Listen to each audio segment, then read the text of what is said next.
ನಮಸ್ಕಾರ ಆತ್ಮೀಯರೇ, ವಾರ್ತಾ ಭಾರತೀಯ ವಿಶೇಷ ಕಾರ್ಯಕ್ರಮಕ್ಕೆ ಸ್ವಾಗತ. ಸೆಪ್ಟೆಂಬರ್ 16 ಇಂದು ವಿಶ್ವ ಓಝೋನ್ ದಿನ.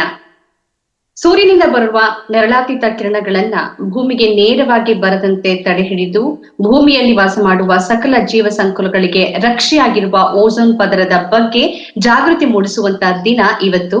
ಇಡೀ ವಿಶ್ವ ಈ ದಿನವನ್ನ ಆಚರಿಸುತ್ತೆ. ಈ ದಿನದ ಮುಖಾಂತರವಾಗಿ ಓಝೋನ್ ಪದರ ಮತ್ತು ಅದರ ಪ್ರಾಮುಖ್ಯತೆ, ಅದರ ಸವಕಳಿ, ಪರಿಸರ ರಕ್ಷಣೆ ಈ ಎಲ್ಲದರ ಬಗ್ಗೆ ಮಾಹಿತಿಯನ್ನ ನೀಡುವಂತ ದಿನ ಇದಾಗಿದೆ. ಈ ದಿನದ ವಿಶೇಷತೆ ಏನು, ಓಝೋನ್ ಪದರ ಅಂದ್ರೆ ಏನು, ಯಾಕೆ ನಾವು ಇದಕ್ಕೆ ಮಹತ್ವವನ್ನ ನೀಡಬೇಕು, ಈ ಎಲ್ಲ ವಿಚಾರದ ಬಗ್ಗೆ ನಮ್ಮ ಜೊತೆಗೆ ಮಾತನಾಡೋದಕ್ಕೆ ಇಬ್ಬರು ವಿಶೇಷ ಅತಿಥಿಗಳು ಈ ಕಾರ್ಯಕ್ರಮದಲ್ಲಿ ಭಾಗಿಯಾಗ್ತಾ ಇದ್ದಾರೆ. ಮೊದಲನೇದಾಗಿ ಪರಿಸರ ತಜ್ಞರಾಗಿರುವಂತ ಸುನಿಲ್ ಎಸ್ ಅವರು ನಮ್ಮ ಕಾರ್ಯಕ್ರಮದಲ್ಲಿ ಸೇರ್ಕೊಳ್ತಾ ಇದ್ದಾರೆ. ನಮಸ್ಕಾರ ಸುನಿಲ್ ಎಸ್ ಅವರೇ, ಕಾರ್ಯಕ್ರಮಕ್ಕೆ ಸ್ವಾಗತ. ಅದರ ಜೊತೆಯಲ್ಲಿ ವಿಜ್ಞಾನ ಲೇಖಕರಾಗಿರುವ ಪುಟ್ಟಸ್ವಾಮಿ ಕೆ ಅವರು ನಮ್ಮ ಜೊತೆಗೆ ಕಾರ್ಯಕ್ರಮದಲ್ಲಿ ಭಾಗಿಯಾಗ್ತಾ ಇದ್ದಾರೆ. ನಮಸ್ಕಾರ ಕೆ ಪುಟ್ಟಸ್ವಾಮಿ ಅವರೇ, ಕಾರ್ಯಕ್ರಮಕ್ಕೆ ಸ್ವಾಗತ. ನಮಸ್ತೆ.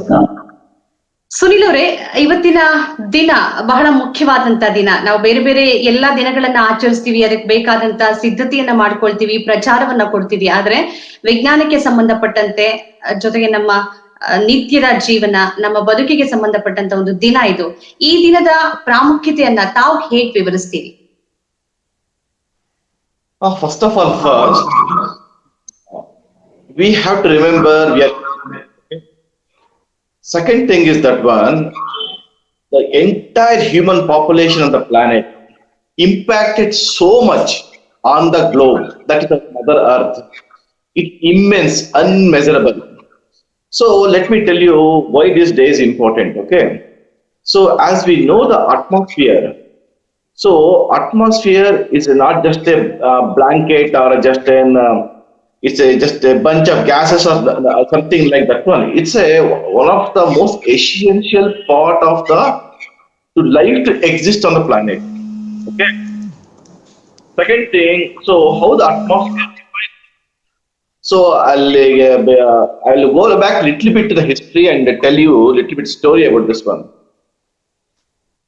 What we are seeing the life on the earth today is a product of thousands of coincidences, thousands of chances, and thousands of elements which work in interdisciplinary or interplayable or interactions made the life possible on the planet. One of them is atmosphere. Atmosphere, we generally think it's carbon dioxide, oxygen, or nitrogen. Is not like that one. It's to tell you honestly, because of the atmosphere, life exists on the earth. Not because we breathe. There are many other physical forces. Okay, one is of that one. Sunil ಅವರೇ, ಕನ್ನಡವನ್ನ ಬಳಸಿ ಹೆಚ್ಚು ಮಾತಾಡೋಕೆ ಸಾಧ್ಯನಾ?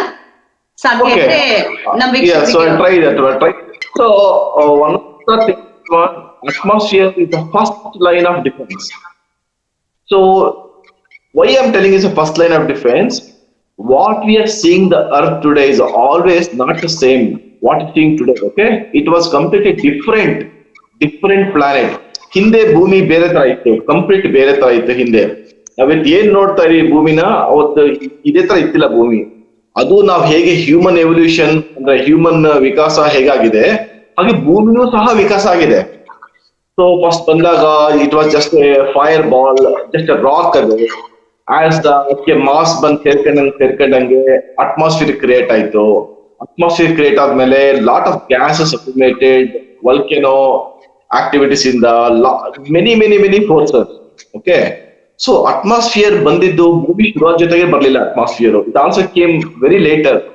ಅಂದ್ರೆ ಭೂಮಿ ಹುಟ್ಟಿದ ಸುಮಾರು ನಿಯರ್ಲಿ 1.6 ಬಿಲಿಯನ್ ವರ್ಷಗಳ ನಂತರ ಅಟ್ಮಾಸ್ಫಿಯರ್ ಬಂತು.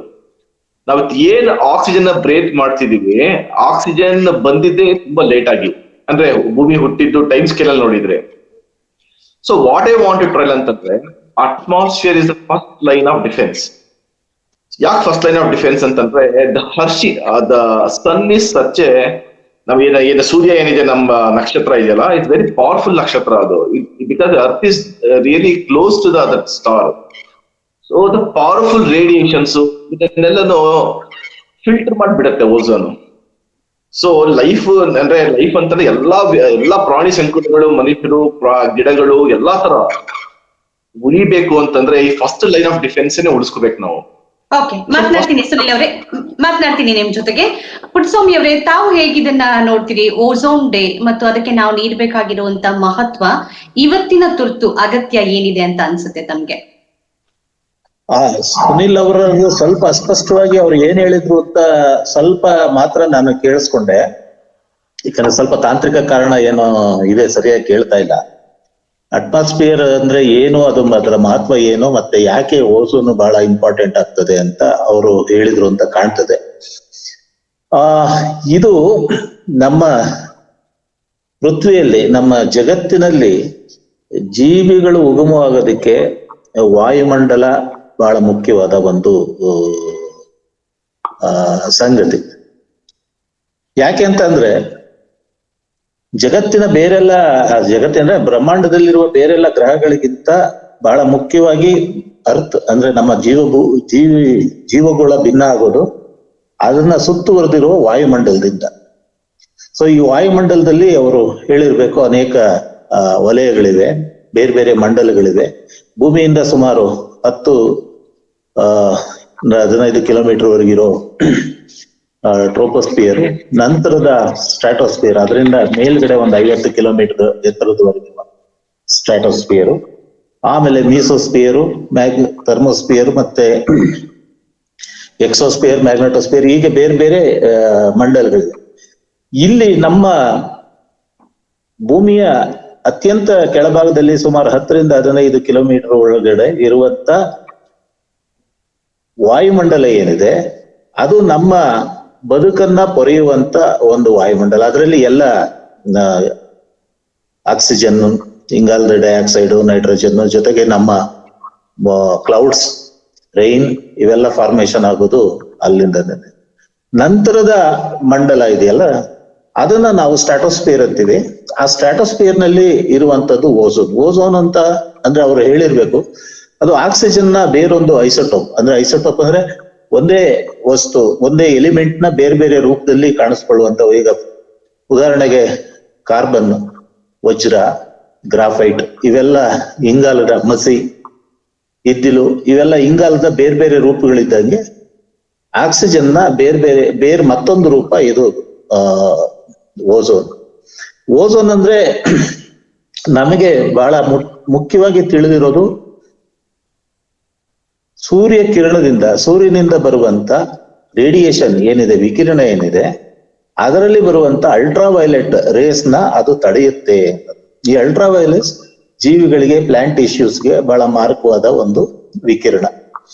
ಏನು ನಮ್ಮ ದೃಗ್ಗೋಚರ ಬೆಳಕು ಅಂತ ಏನ್ ಹೇಳ್ತೀವಿ, ಅಥವಾ ವಿಸಿಬಲ್ ಲೈಟ್ ಅಂತ ಹೇಳ್ತೀವಿ, ಗೋಚರವಾದ ಬೆಳಕು ಅಂತ ಹೇಳ್ತೀವಿ, ಅದು ಒಂದು ಸ್ಪೆಕ್ಟ್ರಮ್ ಅಲ್ಲಿ ನೋಡಿದ್ರೆ ವಿಬ್ಗಯಾರ್ ಅಂತ ಅದನ್ನ ನಾವು ಡಿವೈಡ್ ಮಾಡ್ತೀವಲ್ಲ, ಅಂದ್ರೆ ಬಿಳಿ ಬೆಳಕು, ವೈಟ್ ಲೈಟ್ ಅನ್ನೋದು 7 ವರ್ಣಗಳಿಂದ ಮಾಡಿರುವಂತ ಒಂದು ವರ್ಣಪಟಲ ಅದು. ಅದರಲ್ಲಿ ಒಂದು ಕಡೆ ತುದಿಗಿನಲ್ಲಿ ವೈಲೆಟ್ ಇರ್ತದೆ, ಇನ್ನೊಂದು ಕಡೆ ರೆಡ್ ಇರ್ತದೆ. ಅಂದ್ರೆ ನೇರಳೆ ಕಿರಣಗಳು ಒಂದು ಕಡೆ ಇದ್ರೆ, ಕೆಂಪು ಕಿರಣಗಳು ಕೊನೆಯಲ್ಲಿ ಇರ್ತವೆ. ಅತಿ ನೇರಳೆ ಕಿರಣದಿಂದ ಈ ಕಡೆ ಇರುವಂತ ರೇಡಿಯೇಷನ್ ಅಂದ್ರೆ ನಮ್ಮ ಕಣ್ಣಿಗೆ ಕಾಣಲ್ಲ, ಅದನ್ನ ನಾವು ಅಲ್ಟ್ರಾ ವೈಲೆಟ್ ಇಂದ ಆಚೆಗಿನ ರೇಡಿಯೇಷನ್ ಅಂತ ಹೇಳ್ತೀವಿ.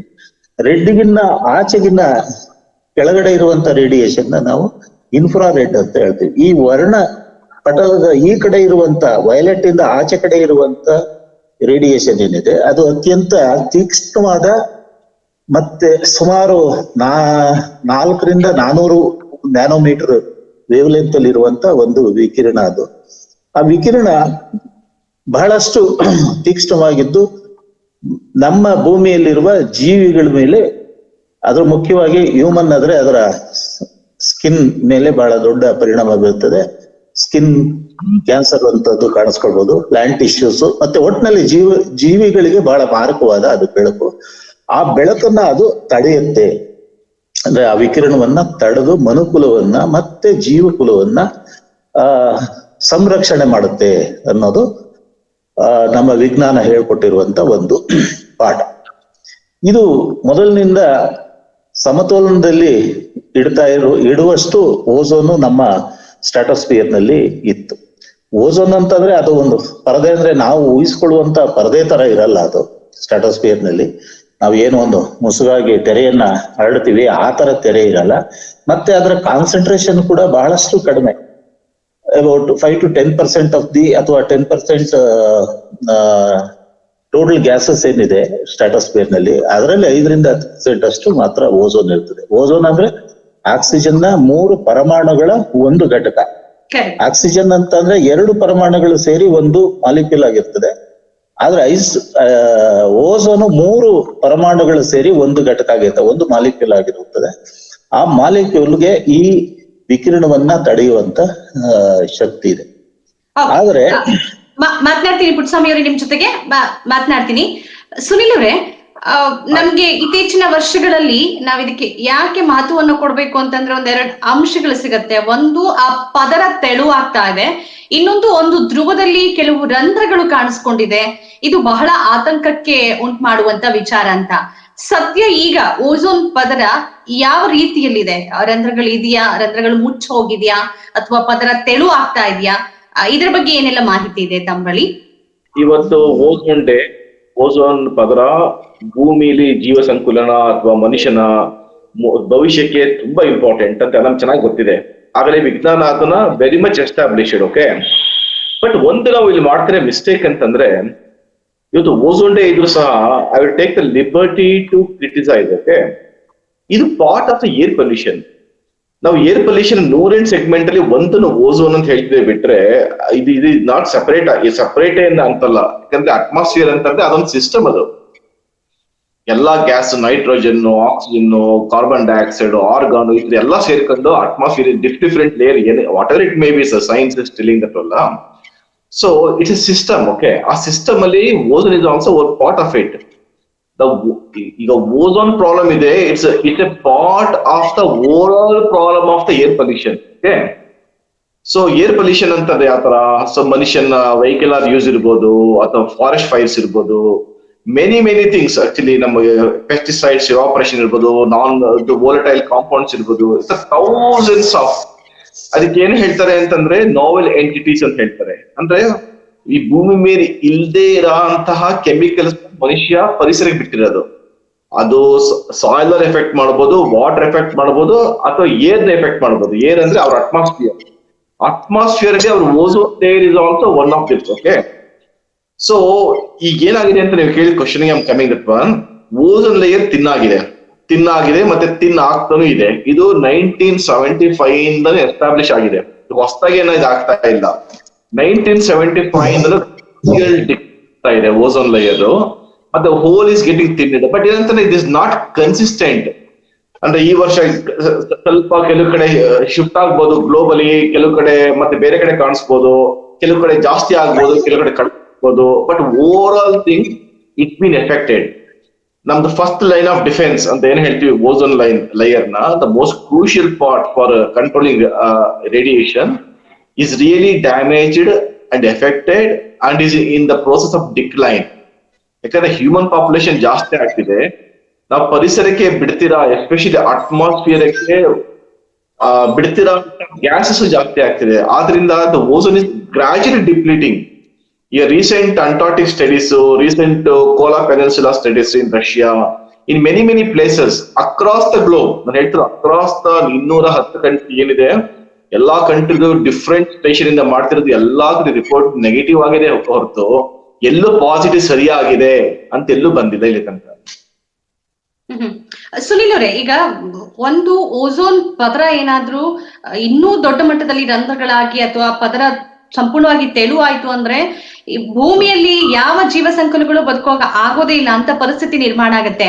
ಆದ್ರೂ ಅದ್ರ ಬಗ್ಗೆ ಅತ್ಯಂತ ಗಮನ ಹರಿಸುವಂತ ಕೆಲಸವನ್ನ ಯಾವ ದೇಶಗಳು ಮಾಡ್ತಾ ಇಲ್ಲ. ಬಹಳ ಕಡಿಮೆ ಪ್ರಮಾಣದಲ್ಲಿ ಒಂದು ದಿನವನ್ನ ಆಚರಿಸ್ತಾರೆ ಮತ್ತು ಒಂದು ಹಂತದಲ್ಲಿ ಅಧಿಕಾರಿಗಳ ವಲಯದಲ್ಲಿ ಏನಿರ್ಬೋದು ಆ ತರದೊಂದು ಆಚರಣೆಯನ್ನ ಮಾಡಿ ಕೈ ಬಿಡ್ತಾರೆ ಹೊರತು ನಿಜವಾಗಿಯೂ ಯಾವ ರೀತಿಯಲ್ಲಿ ಜನಜಾಗೃತಿ ಮೂಡಿಸ್ಬೇಕು ಅದಾಗ್ತಿಲ್ಲ ಅಂತ ಅನ್ಸೋದಿಲ್ವಾ ತಮ್ಗೆ? ಇದ್ರ ಬಗ್ಗೆ ತಮ್ಮ ಅಭಿಪ್ರಾಯ ಏನು? ಒಂದು ಇದಕ್ಕೆ ನಾನು ಹೇಳ್ತೀನಿ, ಈಗ everybody knows environmental problems. Okay, air pollution ಸಹ ಒಂದು, ಓಝೋನ್ ಡಿಪ್ಲೀಷನ್ ಸಹ ಒಂದು. ಓಕೆ, ಅದ್ರ ಜೊತೆಗೆ ಇರೋಂತ ಸಾವಿರಾರು ಎನ್ವೈರನ್ಮೆಂಟಲ್ ಪ್ರಾಬ್ಲಮ್ಸ್ ಗಳಿದಾವೆ, ಹಂಡ್ರೆಡ್ಸ್ ಆಫ್ ಎನ್ವೈರನ್ಮೆಂಟಲ್ ಪ್ರಾಬ್ಲಮ್ಸ್ ಗಳು. ಅದರಲ್ಲಿ one of crucial today because of ozone, talking about ozone. Everybody knows that one. They're going through a problem. Everybody, you go and ask the small kid, ಒಂದು ಸಣ್ಣ ಹುಡುಗ ಅಥವಾ ಒಂದು family, anybody ಕೇಳಿದ್ರೆ ಪರಿಸರ ಹಾಳಾಗ್ತಿದೆ sir ಅದು ಅಂತ. Everybody from politician to scientist to small kids, everybody knows that environmental issues ಗಳು ತುಂಬಾ ಇಂಪಾರ್ಟೆಂಟ್, ಪ್ರಾಬ್ಲಮ್ ಆಗ್ತಿದೆ ಅಂತ.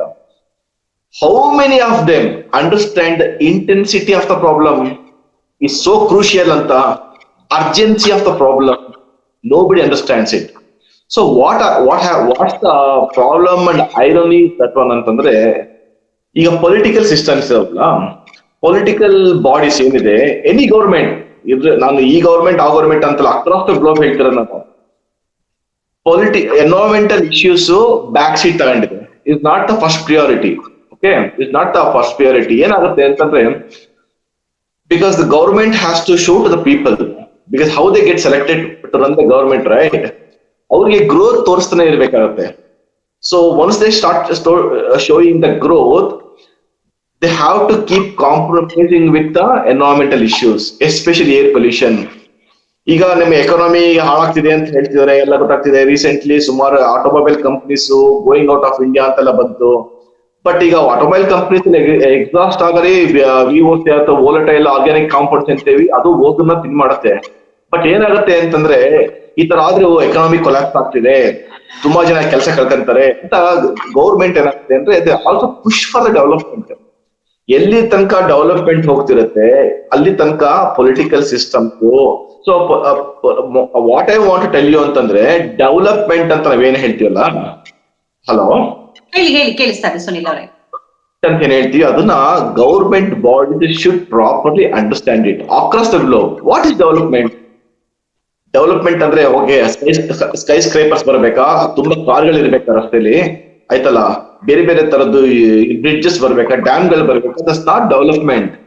ದ ರಿಯಲ್ ಡೆವಲಪ್ಮೆಂಟ್ ಅಂತಂದ್ರೆ the safe place to leave, safe place, environmental pollution ಕಡಿಮೆ ಇರ್ಬೇಕು, ಆಯ್ತಲ್ಲ. ಸೊ ನಾವ್ ತಿನ್ನ ಫುಡ್ ಏನಿದೆ ತುಂಬಾ ಪ್ಯೂರ್ ಆಗಿರ್ಬೇಕು. ಸೊ ನಾವ್ ಏನಿದೆ ಅಂದ್ರೆ ನಮ್ಮ ನೇಚರ್ ಸಂಪತ್ತು, ಅದ ಪರಿಸರ ಸಂಪತ್ತನ್ನ ಉಳಿಸ್ಕೊಂಡು ಹೋಗೋದು ರಿಯಲ್ ಡೆವಲಪ್ಮೆಂಟ್. ಓಕೆ, ಮಾತಾಡ್ತೀನಿ. ಈಗ ಸುನಿಲ್ ಅವ್ರು ನಮ್ ಜೊತೆ ಮಾತನಾಡ್ತಾ ಹೇಳ್ತಾ ಇದ್ರು, ಅಭಿವೃದ್ಧಿಯನ್ನ ಇಟ್ಕೊಂಡು ಮಾಡುವಂತ ಕೆಲಸಗಳು ಪರಿಸರ ನಾಶ, ಅದರಲ್ಲೂ ಓಝೋನ್ ಪದರ ತೆಳುವಾಗೋದಕ್ಕೆ ಪ್ರಮುಖವಾದಂತ ಕಾರಣ. ಹಾಗಾಗಿ ಅಭಿವೃದ್ಧಿಯ ಪರಿಭಾಷೆಯನ್ನೇ ಬದಲು ಮಾಡಬೇಕು ಅನ್ನೋದು ಅವರ ಅಭಿಪ್ರಾಯ ಆಗಿತ್ತು. ಈ ಅಭಿವೃದ್ಧಿ ಮತ್ತು ಪರಿಸರ ನಾಶ ಮತ್ತು ಈ ಓಝೋನ್ ಇರುವಂತ ಸಂಬಂಧದ ಬಗ್ಗೆ ಸ್ವಲ್ಪ ವಿವರಿಸಬಹುದೇ ತಾವು? ಅಭಿವೃದ್ಧಿ ಮತ್ತು ಪರಿಸರ ನಾಶ ಬಗ್ಗೆ ನೀವು ಪ್ರಶ್ನೆ ಕೇಳ್ತಾ ಇದ್ದೀರಿ ಅಂತ ಅನ್ಕೊಳ್ತಾ ಇದ್ದೀನಿ, ನನಗೆ ಕೇಳಿಸಿದ ಇದರಲ್ಲಿ. ಈಗ ಆಕ್ಚುಲ್ ಆಗಿ ನಮ್ಮೆಲ್ಲ ಈಗಿನ ಅಂದ್ರೆ ಸುಮಾರು ಒಂದು 40 ವರ್ಷಗಳ ಈಚಿನ ಸರ್ಕಾರದ ಎಲ್ಲ ಪಾಲಿಸಿಗಳು ಕೂಡ ಆ ಪರಿಸರವನ್ನೇ ಕೇಂದ್ರವಾಗಿ ಇಟ್ಕೊಂಡು ಮಾಡುವಂತ ಒಂದು ಕಾರ್ಯಕ್ರಮ ಆಗ್ಬೇಕಾಗಿತ್ತು. ಯಾಕೆ ಅಂತಂದ್ರೆ 1960ರಿಂದನೇ ಪರಿಸರದ ಬಗ್ಗೆ ಅಭಿವೃದ್ಧಿಯ ಹೆಸರಿನಲ್ಲಿ ನಡೀತಂತ ಅತ್ಯಾಚಾರಗಳ ಪರಿಣಾಮಗಳು ಜಗತ್ತಿನಾದ್ಯಂತ ಗೋಚರಿಸ್ತಾ ಇದ್ವು. ಈ ಪರಿಸರ ಅಂತ ಅಂದ್ರೆ ಕೇವಲ ಮನುಷ್ಯರು ನಿರ್ಮಿಸಿಕೊಂಡ ಗಡಿಗಳ ರೀತಿಯಲ್ಲಿ ಇರುವಂತ ಒಂದು ಸಂಗತಿ ಅಲ್ಲ. ಯಾಕೆಂತಂದ್ರೆ ನಮ್ಮ ಭಾರತದ ಗಡಿಯಲ್ಲಿ ನಾವು ಮಾಡಿಕೊಳ್ಳುವಂತ ಆಂತರಿಕವಾದ ಅಭಿವೃದ್ಧಿಗಳು ನಮ್ಮ ಮೇಲೆ ಮಾತ್ರ ಪರಿಣಾಮ ಬೀರ್ತವೆ. ಆ ನಮ್ಮ ಪ್ರೋಗ್ರೆಸ್ ಆಗಿರ್ತದೆ ಅನ್ನೋ ರೀತಿಯಲ್ಲಿ ನಾವು ಪರಿಸರವನ್ನ ವಿಂಗಡಿಸ್ಕೊಳ್ಳೋಕ್ಕಾಗಲ್ಲ. ಯಾಕೆಂತ ಇದು ಎಲ್ಲಾ ಜಗತ್ತಿಗೆ ಸೇರಿರುವಂತದ್ದು. ಸೊ ಹಾಗಾಗಿ ಅಭಿವೃದ್ಧಿಶೀಲ ರಾಷ್ಟ್ರಗಳು ಏನು ಡೆವಲಪ್ಡ್ ಕಂಟ್ರೀಸ್ ಮಾಡಿದಂತ ಅಭಿವೃದ್ಧಿ ಕಾರ್ಯಕ್ರಮಗಳು ಏನಿದ್ವು, ಅವು ಬಹಳ ಮುಖ್ಯವಾಗಿ ಬಳಸಿದಂತ ರಾಸಾಯನಿಕಗಳಾಗ್ಲಿ ಅಥವಾ ಆಧುನಿಕ ತಂತ್ರಜ್ಞಾನದಿಂದ ಅವರು ಎಂಪ್ಲಾಯ್ ಮಾಡಿದಂತ ಬೇರೆ ಬೇರೆ ರೀತಿಯ ತಂತ್ರಜ್ಞಾನಗಳಾಗಲಿ ಅಥವಾ ಅವರು ಸೃಷ್ಟಿಸಿದ ಭೋಗ ವಸ್ತುಗಳಾಗ್ಲಿ, ಅಂದ್ರೆ ಮುಖ್ಯವಾಗಿ ಕ್ಲೋರೋಫ್ಲೋರೋ ಕಾರ್ಬನ್ಸ್ಗಳನ್ನ ಬಳಸಿ ಮಾಡುವಂತ ಏರೋಸೋಲ್ಸ್, ಈ ರೆಫ್ರಿಜಿರೇಟರ್, ಬೇರೆ ಬೇರೆ ಯಂತ್ರ ಸ್ಥಾವರಗಳು, ಇವೆಲ್ಲ ಆಗಲಿ ಅವು ಅಭಿವೃದ್ಧಿಶೀಲ ರಾಷ್ಟ್ರಗಳಲ್ಲಿ, ಅಮೆರಿಕ ಮತ್ತು ಐರೋಪ್ಯ ರಾಷ್ಟ್ರಗಳಲ್ಲಿ ಆದ್ರೂ ಕೂಡ ಅವುಗಳು ಮಾಡುವಂತ ಪರಿಣಾಮವನ್ನ ಬೇರೆ ರಾಷ್ಟ್ರಗಳು ಕೂಡ ಅನುಭವಿಸಬೇಕಾದಂತ ವಿಚಾರ ಇದು. ಹಾಗಾಗಿ ಇಟ್ಸ್ ಎ ಗ್ಲೋಬಲ್ ಫಿನಾಮಿನಾ. ಅದು ಒಂದು ದೇಶ ಮಾಡಿ ಮತ್ತೊಂದು ದೇಶ ಮಾಡಬಾರ್ದು. ಅಭಿವೃದ್ಧಿಶೀಲ ರಾಷ್ಟ್ರಗಳು ಮಾತ್ರ ಪರಿಸರವನ್ನ ಸಂರಕ್ಷಿಸಬೇಕು, ಅಥವಾ ಅಭಿವೃದ್ಧಿ ಹೊಂದುತ್ತಾ ಇರುವ ದೇಶಗಳಿಗೆ ಅಷ್ಟೊಂದು ಬಾಧೆ ತಟ್ಟಲ್ಲ ಅಂತ. ಖಂಡಿತ ಇದು ಒಂದು ಗ್ಲೋಬಲ್ ಫಿನಾಮಿನಾ. ಹಾಗಾಗಿ ಎಲ್ಲರೂ ಕೂಡ ಒಟ್ಟಾಗಿ ಮಾಡುವಂತ ಒಂದು ಕೆಲಸ ಆಗ್ಬೇಕಾಯ್ತು. ಆದ್ರೆ ದುರಾದೃಷ್ಟವಶಾತ್ ಏನಾಗಿದೆ, ನಮ್ಮಲ್ಲಿ ನಮ್ಮ ಪ್ರಯಾರಿಟೀಸ್ನ ಲೋಕಲೈಸ್ ಮಾಡಿಕೊಂಡು ಅಥವಾ ಸ್ಥಳೀಯವಾಗಿ ಮಾಡಿಕೊಂಡು ನಮಗೂ ಅದಕ್ಕೂ ಸಂಬಂಧ ಇಲ್ಲ ಅನ್ನೋ ರೀತಿಯಲ್ಲಿ ನಾವು ವರ್ತಿಸ್ತಾ ಇದ್ವಿ. ಇದು ಬಹಳ ದೊಡ್ಡದಾದ ಒಂದು ಕೇಡಿನ ಸಂಗತಿ. It's an evil phenomena. ಆದ್ರೆ ವಿಚಿತ್ರ ಏನಂತ ಅಂದ್ರೆ, ಬಡತನದ ದೇಶಗಳಿಗಿಂತ ಹೆಚ್ಚು ಶ್ರೀಮಂತ ರಾಷ್ಟ್ರಗಳೇ ಈ ಪರಿಸರವನ್ನ ಹೆಚ್ಚು ಕಲುಷಿತಗೊಳಿಸ್ತಾ ಇರೋದು. ರೇಡಿಯೇಷನ್ ಜಾಸ್ತಿ ಆದ್ರೆ, ಏರೋಸೋಲ್ಸ್ ಮತ್ತೆ ಬೇರೆ ಬೇರೆ ಕೆಮಿಕಲ್ಸ್ ಜಾಸ್ತಿ ಆದ್ರೆ, ಡಸ್ಟ್ ಜಾಸ್ತಿ ಆದ್ರೆ, ಮತ್ತೆ ಹವಾಮಾನ ವೈಪರೀತ್ಯಗಳು ಆದ್ರೆ, ಮತ್ತೆ ಗ್ಲೋಬಲ್ ವಾರ್ಮಿಂಗ್ ಕಾರಣವಾದಂತ ಗ್ಯಾಸ್ಗಳ ಉತ್ಪಾದನೆ ಅಥವಾ ಬೇರೆ ಬೇರೆಯ ಚಟುವಟಿಕೆಗಳು ಜಾಸ್ತಿ ಆದ್ರೆ ಓಝೋನ್ ಪದರ ಖಂಡಿತ ಶ್ರಿಂಕ್ ಆಗ್ತಾ ಹೋಗ್ತದೆ, ಅಥವಾ ಅದರ ಸಾಂದ್ರತೆ ಕಡಿಮೆ ಆಗ್ತಾ ಹೋಗ್ತದೆ. ಇದು ಒಟ್ಟು ಮನುಕುಲದ ಮೇಲೆ ಬೀರುವಂತ ಪರಿಣಾಮ. ಹಾಗಾಗಿ ಎಲ್ಲಾ ದೇಶದ ಚಟುವಟಿಕೆಗಳು ಕೂಡ ಮುಖ್ಯವಾಗಿ ಪರಿಸರವನ್ನ ಕೇಂದ್ರವಾಗಿ ಇಟ್ಕೊಂಡು ಪರಿಸರ ಸಂರಕ್ಷಣೆಯನ್ನ, ಅದರಲ್ಲೂ ಮುಖ್ಯವಾಗಿ ಓಝೋನ್ ಪದರದ ಸಂರಕ್ಷಣೆಯನ್ನ ಕೇಂದ್ರವಾಗಿ ಇಟ್ಕೊಂಡು ಮಾಡಬೇಕಾದಂತ ಆ ನಿಟ್ಟಿನಲ್ಲಿ ನಾವು ನೀತಿಗಳನ್ನ ನಿರೂಪಿಸಿಕೊಳ್ಬೇಕಂತ ಅಗತ್ಯ ಇದೆ. 1995ರಿಂದ ನಾವು ವಿಶ್ವ ಓಝೋನ್ ದಿನಾಚರಣೆಯನ್ನ ಆಚರಿಸ್ತಾ ಬರ್ತಾ ಇದ್ದೀವಿ. ಅದಕ್ಕೊಂದು ವರ್ಷ ಥೀಮ್ಗಳನ್ನ ಕೊಟ್ಕೊಂಡು ಇದು ಮಾಡ್ತಾ ಇದ್ದೀವಿ. ಆದ್ರೆ ಪ್ರತಿ ವರ್ಷದ ಸ್ಟಾಕ್ ಟೇಕಿಂಗ್ ಅಂದ್ರೆ ಆಡಿಟಿಂಗ್ ಮಾಡಿದಾಗ ನಾವು ಏನು ಒಂದು ಆಶಯನ ಇಟ್ಕೊಂಡಿದ್ದೀವಿ, ಅದರ ಕೇವಲ 10%, 15% ಕೂಡ ನಾವು ಸಾಧನೆ ಮಾಡದೇ ಇರುವಂತ ಒಂದು ಪರಿಸ್ಥಿತಿಯಲ್ಲಿ ನಾವಿದ್ದೀವಿ. ಅದಕ್ಕೆ ಜಗತ್ತು ಒಟ್ಟಾಗಿ ಒಂದೇ ರೀತಿ ಯೋಚನೆ ಮಾಡದೇ ಇರೋದು ಕಾರಣ ಇರ್ಬೋದು. ಈ ವರ್ಷ ಕೂಡ ಒಂದು ಸ್ಲೋಗನ್ ಇಟ್ಕೊಂಡಿದ್ದಾರೆ, ಈ health atmosphere the future we want ಅಂತ ಅಂದ್ಬಿಟ್ಟು. ಆದ್ರೆ ಅದರ ಎಷ್ಟು ಈಗಾಗಲೇ ನಡೀತಾ ಇದೆ ಓಝೋನ್ ಡೇ. ಆದ್ರೆ ಅದು ಎಷ್ಟು ಮಟ್ಟಿಗೆ ಅದು ಸಫಲ ಆಗ್ತದೆ ಅಂತ ಹೇಳೋದು ಸರಿಯಾಗಿ ಗೊತ್ತಿಲ್ಲ, ನನಗಂತೂ ಸರಿಯಾಗಿ ಗೊತ್ತಿಲ್ಲ. ಆದ್ರೆ ಬೇರೆ ಬೇರೆ ರೀತಿಯ ಓಝೋನ್ಗೆ ಸಂರಕ್ಷಣೆಗೆ ಪೂರಕವಾದಂತ ಬೇರೆ ಬೇರೆ ಕಾರ್ಯಕ್ರಮಗಳನ್ನ ಹೇಳ್ತಾರೆ, ಆದ್ರೆ ಆಚರಣೆಯಲ್ಲಿ ಅದು ಆಗ್ತಾ ಇಲ್ಲ ಅನ್ನೋದು ಅಷ್ಟೇ ಸತ್ಯ. ಉದಾಹರಣೆಗೆ ಏರೋಸೋಲ್ಸ್ ಮತ್ತೆ ಫ್ಲೋರೋಕಾರ್ಬನ್ಸ್ ಹೆಚ್ಚಿನ ಹೇಳಿ ಸಮೀರ್, ಕೇಳಿಸ್ತಾ ಇದೆ ಅಲ್ಲ? ಜೋರಾಗಿ ಪ್ರಶ್ನೆ ಕೇಳ್ತಾ ಇದ್ದೀನಿ. ನಮ್ಮ ದೇಶವನ್ನ ಪರ್ಟಿಕ್ಯುಲರ್ ಈ ವಿಚಾರಕ್ಕೆ ತಗೊಂಡ್ರೆ, ಅಂದ್ರೆ ನೀವು ಹೇಳಿದ ಹಾಗೆ ಯಾವುದೇ ಒಂದು ದೇಶ ಪಾಲಿಸಿ ಮ್ಯಾಟರ್ ಆಗಿ ಒಂದು ವಿಚಾರವನ್ನ ತಗೊಂಡಾಗ ಅದನ್ನ ಇಂಪ್ಲಿಮೆಂಟ್ ಮಾಡೋದಕ್ಕೆ ಸಾಧ್ಯ ಆಗತ್ತೆ. ಈಗಾಗಲೇ ಸುನಿಲ್ ಅವ್ರು ಹೇಳಿದ ರೀತಿಯಲ್ಲಿ ಎನ್ವಿರಾನ್ಮೆಂಟ್, ಪರಿಸರ ರಕ್ಷಣೆ ಅನ್ನೋದು ನಮ್ಗೆ ಯಾಕೆ ಒಂದು ಪಾಲಿಸಿ ಇಶ್ಯೂ ಇಲ್ಲಿ ತನಕ ಆಗಿಲ್ಲ? ಯಾಕೆ ಇಷ್ಟು ವರ್ಷಗಳಲ್ಲಿ ನಾವು ಅದನ್ನ ಒಂದು ಪ್ರಿಯಾರಿಟಿ ಸೆಕ್ಟರ್ ಅಂತ ನಾವು ಯಾಕೆ ಅದಕ್ಕೆ ಗಮನ ಕೊಟ್ಟಿಲ್ಲ? ಅದ್ರ ಸುತ್ತ ಯಾಕೆ ಕಾರ್ಯಕ್ರಮವನ್ನ ರೂಪಿಸೋದಕ್ಕೆ ನಮ್ಮ ದೇಶಕ್ಕೆ ಯಾಕೆ ಸಾಧ್ಯ ಆಗಿಲ್ಲ ಅಂತ ಅನ್ಸುತ್ತೆ ತಮ್ಗೆ? ಇಲ್ಲ, ಈ ತರ ಏನಾಗ್ತಾ ಇದೆ ಅಂತಾರೆ 2 ಕಾರಣಗಳಿಗೆ ಅಥವಾ 2-3 ಕಾರಣಗಳಿಗೆ ಈ ತರ ಆಗ್ತಾ ಇದೆ. ಒಂದು, ನಮ್ಮ ನೀತಿ ನಿರೂಪಣೆ ಮಾಡುವಂತ ಶಾಸಕಾಂಗ ಏನಿದೆ ಅಥವಾ ಸಂಸತ್ ಏನಿದೆ, ಅದಕ್ಕೆ ಹೆಚ್ಚಿನ ತಿಳುವಳಿಕೆ ಇಲ್ಲ ಅಂತ ನಾನು ಹೇಳಲ್ಲ. ಹೆಚ್ಚಿನ ಆಸಕ್ತಿ ಇದ್ರೂ ಕೂಡ ಅದು ಇಂಪ್ಲಿಮೆಂಟ್ ಸಾಧ್ಯ ಆಗದೆ ಇರೋದಕ್ಕೆ ನಾನಾ ಕಾರಣಗಳಿವೆ.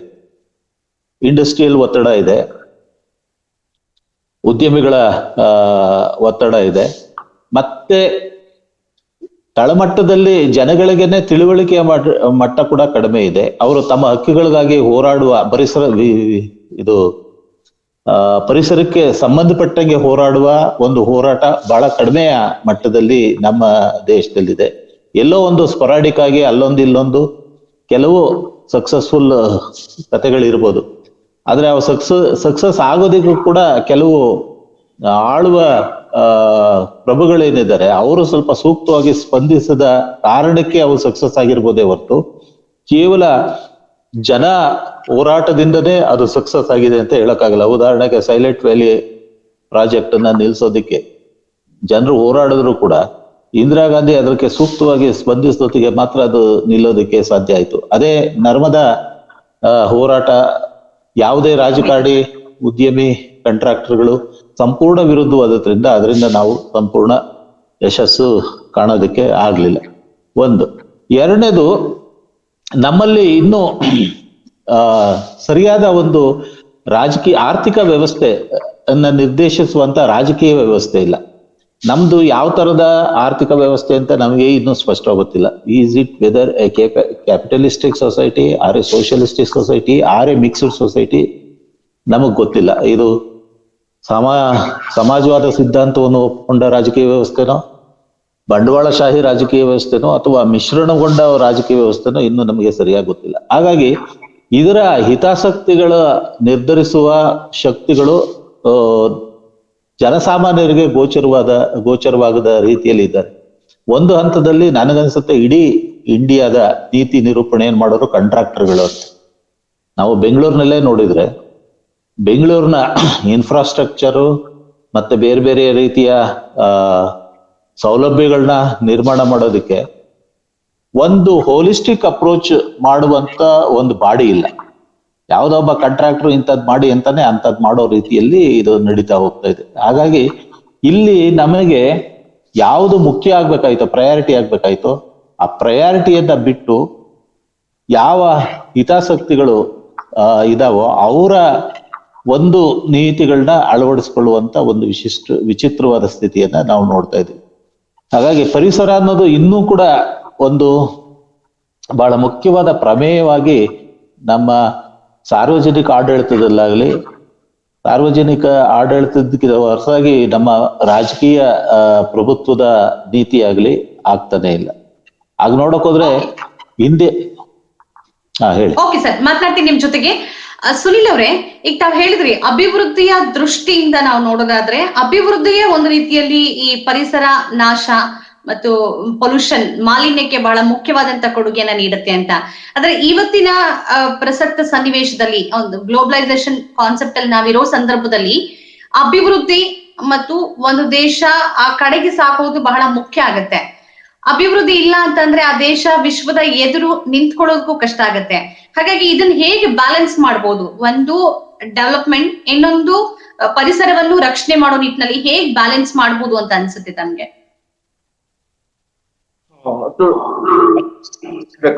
ಬೇಸಿಕ್ ಫಸ್ಟ್ ಈಗ ಎಷ್ಟು ಕಂಟ್ರಿಗಳಿದೆ ಅಷ್ಟು ಕಂಟ್ರಿಗಳು ಸುಮ್ಮನೆ ತಗೊಳ್ಳಿ. 210 ಕಂಟ್ರಿ ಇರ್ಬೋದು ಪ್ರಪಂಚದಲ್ಲಿ. 210 ಕಂಟ್ರಿನೂ ಫಸ್ಟ್ ಈ ತರ ಇಂಟರ್ ಕನೆಕ್ಟೆಡ್ ಆಗಿತ್ತಿಲ್ಲ. ಓಕೆ, ಫಸ್ಟ್ ಇಂಗ್ಲೆಂಡ್ ಅಂದ್ರೆ ಎಲ್ಲೋ, ಅರ್ಜೆಂಟಿನಾ ಅಂದ್ರೆ ಎಲ್ಲೋ, ನ್ಯೂಜಿಲೆಂಡ್ ಅಂದ್ರೆ ಎಲ್ಲೋ, ಜಪಾನ್ ಅಂದ್ರೆ ಎಲ್ಲೋ, ಅವ್ರವ್ರಿಗೆ ಅಂದ್ರೆ ಒಂದಕ್ಕೊಂದು ಸಂಬಂಧನೇ ಇತ್ತಿಲ್ಲ. ಯಾಕಂದ್ರೆ ನಮ್ಗೆ ಇವೆಲ್ಲ ಇವತ್ತು ನೀವು anybody who takes the decision I want to go to America ಅಂದ್ರೆ 24 hours ಅಲ್ಲಿ ಇರ್ಬೋದು, ಆಯ್ತಲ್ಲ. ಅದು 20,000 ಕಿಲೋಮೀಟರ್ ದೂರ ಇದೆ, 54 hours ಅಲ್ಲಿ ಇರ್ಬೋದು. ಈ ತರ world is not interconnected. ಈಗೇನಾಗಿದೆ, ದ ವರ್ಲ್ಡ್ ಇದೆಲ್ಲ ತುಂಬಾ ಹಿಂದೆ ಬಹಳ ವ್ಯಾಸ್ಟ್ ಆಗಿತ್ತು. ತುಂಬಾ ವ್ಯಾಸ್ಟ್ ಅಂತಂದ್ರೆ ಬೈ ಡಿಸ್ಟೆನ್ಸ್. ಈಗ ಹ್ಯೂಮನ್ ಡೆವಲಪ್ಮೆಂಟ್, ಹ್ಯೂಮನ್ ಇಂಟರಾಕ್ಷನ್ ಆದಂಗೆ the world has shrunk. Now it has become just a village. Okay, why am telling it is ಅಂತಂದ್ರೆ, ಈಗ ಅಮೆರಿಕದ ಏನಾಗ್ತದೆ ಸಂಬಂಧ ಇಲ್ಲ, ಜಪಾನ್ ಏನಾಗ್ತದೆ ನಮಗೆ ಸಂಬಂಧ ಇಲ್ಲ. ಓಕೆ, ಈಗ ಆಸ್ಟ್ರೇಲಿಯಾದಲ್ಲಿ ಫಾರೆಸ್ಟ್ ಫೈರ್ ಆಯ್ತಲ್ಲ ಲಾಸ್ಟ್ ಇಯರ್, ಅದಕ್ಕೂ ನಮ್ಗೆ ಸಂಬಂಧ ಇಲ್ಲ. ಅಥವಾ ಅಮೆರಿಕದಲ್ಲಿ ಫಾರೆಸ್ಟ್ ಫೈರ್ ಸಂಬಂಧ ಇಲ್ಲ. ಈ ತರ ಇಲ್ಲ. ಯಾಕಂದ್ರೆ earth has become A small village. ನಾವು ಅದೊಂದು ಶಿಪ್ ಇದ್ದಂಗೆ, ಆಯ್ತಲ್ಲ. ಮುಳುಗಿದ್ರೆ ಎಲ್ಲ ಒಟ್ಟಿಗೆ ಮುಳುಗ್ತಾರೆ. ಅಂದ್ರೆ ನಾವು ಮಾತ್ರ ತೇಲ್ತಿರ್ತೀವಿ, ಅವ್ರು ಮುಳುಗ್ತಾರೆ, ಅವ್ರು ತೇಲ್ತಿರ್ತಾರೆ, ನಾವು ಮುಳುಗ್ತೀವಿ. ಆತರ ಇಲ್ಲ. ಯಾಕಂದ್ರೆ ಅರ್ತ್ ಈಸ್ ಒಂದು ಸಿಸ್ಟಮ್ ಅದು, ಆಯ್ತಲ್ಲ. ಯುವಿ ರೇಡಿಯೇಷನ್ ಇರ್ಬೋದು, ಅಥವಾ ಗ್ಲೋಬಲ್ ಕ್ಲೈಮೆಟಿಕ್ ಚೇಂಜ್ ಇರ್ಬೋದು, ಅದು no more a domestic issue. ನಮ್ದು ಮೈಸೂರು ಇಶ್ಯೂ, ಅಥವಾ ಬೆಂಗಳೂರು ಇಶ್ಯೂ, ಅಥವಾ UP ಇಶ್ಯೂ, ಅದು ಇಂಡಿಯಾ ಕರ್ನಾಟಕ ಇಶ್ಯೂ ಆತರ ಅಲ್ಲ. ಈಗ ಅದು ಪ್ರಪಂಚದ ಇಶ್ಯೂ ಅದು. ಯಾಕಂದ್ರೆ ಮುಳುಗಿದ್ರೆ ಇದು ಭೂಮಿ ಒಂಥರ ಹಡಗಿದ್ದಂಗೆ, ಆಯ್ತಲ್ಲ. ಈ ಸ್ಪೇಸ್ ಏನಂತೀವಿ, ಅದರಲ್ಲಿ ಅದನ್ನ ಎಲ್ಲಿ ಎಫೆಕ್ಟ್ ಆದ್ರೂ ಅದ್ರದ್ದು dynamics what we call dominoes effect ಅಂತ ಎಲ್ಲಾ ಕಡೆ ಎಫೆಕ್ಟ್ ಆಗುತ್ತೆ. ಸೊ ಈ ನಿಟ್ಟಿನಲ್ಲಿ ಇದು ನಾಟ್ ಎ ಒಂದು come to your question to answer the question is not at all domestic issue, ಎಲ್ಲಾ ಇಶ್ಯೂ, ಪ್ರಪಂಚದ ಎಲ್ಲಾ ದೇಶ, ಎಲ್ಲಾ ಜನ, ರಿಲಿಜಿಯನ್, ಎಲ್ಲಾರ್ದು ಇಶ್ಯೂ ಆಯ್ತಲ್ಲ. ಸೆಕೆಂಡ್ ಥಿಂಗ್, ನೀವು ಕ್ವಶನ್ ಕೇಳಿದ್ರಿ ಡೆವಲಪ್ಮೆಂಟ್ ಮತ್ತೆ ಹೇಗೆ ಬ್ಯಾಲೆನ್ಸ್ ಮಾಡೋದು ಅಂತಲ್ಲ. ಇದು ನನಗೆ ಹೆಂಗ್ ಗೊತ್ತಾ, ಈ ಕಾಂಪ್ರಮೈಸಿಂಗ್ ಇಶ್ಯೂಸ್ ಇಂದನೇ ನಾವು ಎದುರ್ತಾ ಇರೋದು. ಓಕೆ, ಅಂದ್ರೆ ಪರಿಸರ ತಗೊಳುತ್ತೆ, ಇನ್ನು ಭಾರ ಹೊರುತ್ತೆ ಎಷ್ಟು ಹೊರುತ್ತೆ ಅಂತ ಮುಂದೆ ತನಕ ನೋಡೋದು ರೈಟ್ ಹೇಳ್ತಿರೋದು. ಸುಮ್ನೆ ಒಂದ್ ಕಡ್ಡಿ ಹೋಗಿ ಹೀಗೆ ಬೆಂಡ್ ಮಾಡ್ತಾರೋ, ಇನ್ನು ಮುರಿದಿಲ್ಲ, ಇನ್ನು ಸ್ವಲ್ಪ ಬೆಂಡ್ ಮಾಡ್ಬೋದು ಪಟ್ಟನ್ನು ಮುರಿದೋಗ್ತದೆ ಆಯ್ತಲ್ಲ. What we call tipping point ಅಂತ ಹೇಳ್ತೀವಿ ಅದಕ್ಕೆ. ಅಂದ್ರೆ the point which there is no point of no return. Okay, now we almost have reached the tipping point now. So as you told earlier, we have to redefine the development. ಈಗ for example ನೀವು development ಹೇಳಿದ್ರಿ ಅಂದ್ರೆ ಬೇರೆ ದೇಶ ಜೊತೆ ಹೇಗೆ ನಿಂತ್ಕೊಳ್ಳೋದು, economy ಪರಿಸ್ಥಿತಿ ಹೇಗೆ ಅಂತೆಲ್ಲ. ಸುಮ್ನೆ ಇಂಡಿಯಾದೇ ಒಂದು ಸ್ಟಾಟಿಸ್ಟಿಕ್ಸ್ ಕೊಡ್ತೀನಿ, ಆಚೆ ಹೋಗೋದು ಬೇಡ. ಇಂಡಿಯಾದಲ್ಲಿ ಒಂದು ಸಿಟಿ ಸ್ಟಾಟಿಸ್ಟಿಕ್ಸ್ ಕೊಡ್ತೀನಿ ನಿಮ್ಗೆ. ಡೆಲ್ಲಿಲಿ ಲಾಸ್ಟ್ 3 ಇಯರ್ಸ್ ಪ್ರಕಾರ 8 ಲಕ್ಷ ಜನ ಹುಡುಗರಿಗೆ ಅಸ್ತಮ ಇದೆ. ಎಷ್ಟು ಹೇಳಿ? ಥ್ರೂಔಟ್ ಇಂಡಿಯಾ ಪ್ರಾಪರ್ ಆಗಿ ಸರ್ವ್ ಆಗಿಲ್ಲ ಆಯ್ತಲ್ಲ. ಅದನ್ನ ಬಿಟ್ಬಿಡಿ, ಅದರ್ ರೆಸ್ಪಿರೇಟರಿ ರಿಲೇಟೆಡ್ ಬ್ರಾಂಕೈಟಿಸ್ ಇರ್ಬೋದು, ಮೆನಿ ಥಿಂಗ್ಸ್ ನಾನು ಹೇಳ್ತಿರೋದು. ಅಂದ್ರೆ ozone is part of atmosphere ಅಂದ್ರೆ ದ ಏರ್ ವಿ ಬ್ರೀತ್ ಅಲ್ವಾ. ಸೊ ಅದಕ್ಕೆ ಇಂಟರ್ರಿಲೇಟೆಡ್ ಆಗಿ ಹೇಳ್ತೀನಿ ನಿಮ್ಗೆ. So respiratory related disease, other skin related disease, many things we are not quantified it. So is it not a development to give a health ಅಂತ? ಈಗ corona ಬಂದಾಗ everybody understand what's the real value of money, development and everything. Okay, as per the survey and government report only nearly 50 lakh ಸತ್ತಿದ್ದಾರೆ ಇಂಡಿಯಾದಲ್ಲಿ ಆಯ್ತಲ್ಲ. What you want to do can't leave. So what development ಅಂತ you want? ಒಳ್ಳೆ ಬಟ್ಟೆ ಹಾಕೊಂಡು development, ಅಥವಾ car ತಗೊಳ್ಳೋ development, ಒಳ್ಳೆ ಲೈಫ್ ಸ್ಟೈಲ್ ಬದುಕೋದು ಅಂದ್ರೆ good air to breathe, good clean water to drink, a nice and beautiful environment, ಎಲ್ಲ ಕಡೆ ಬಟರ್ಫ್ಲೈಸ್ ಇರುತ್ತೆ, ಬರ್ಡ್ಸ್ ಇರುತ್ತೆ, ಅಂತ ಎನ್ವೈರನ್ಮೆಂಟ್ ಅಲ್ಲಿ ಬದುಕೋದು ಇಷ್ಟನೋ, ಅಥವಾ ಆರ್ಟಿಫಿಷಿಯಲ್ ಆಗಿ ಐಸಿ ಬಿಟ್ಕೊಂಡು ಐ ಆಮ್ ಸೇಫ್ ಅಂತ ಬದುಕೋದು ಡೆವಲಪ್ಮೆಂಟ್ ಅಂತ? ನಾನು ಹೇಳ್ತಿರೋದು ಎಲ್ಲರೂ ಶಟ್ ಡೌನ್ ಮಾಡಿ ಅಂತಲ್ಲ. Government also equally prioritize the environmental issues and be serious about it. ಯಾಕಂದ್ರೆ ಎಲ್ಲಾರು ಗೊತ್ತಿದೆ ಎನ್ವೈರನ್ಮೆಂಟಲ್ ಇಶ್ಯೂಸ್, ಹೊಸದೇನಲ್ಲ. ಎನ್ವೈರನ್ಮೆಂಟಲ್ ಮಾತಾಡಿ environment issues actually.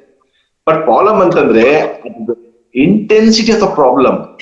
We have to understand the intensity of the problem, not the problem. How much urgency of the problem. As long as it does not become a government priority and government commitment or government manifesto, nothing can be done. End of the day ಗೊತ್ತಾ, everybody is to blame our self ಬಿಟ್ರೆ ಇದು ಅಂದ್ರೆ ನಾನು ಹೇಳ್ತೇನೆ ಪ್ರಪಂಚ ಮುಳುಗೋಗ್ಬಿಡುತ್ತೆ, ಸರ್ವನಾಶ ಆಗ್ಬಿಡುತ್ತೆ, ಆತರ ಅಲ್ಲ. The way what the world today we are living, it won't be the same. It will be different world, it will be harsh world.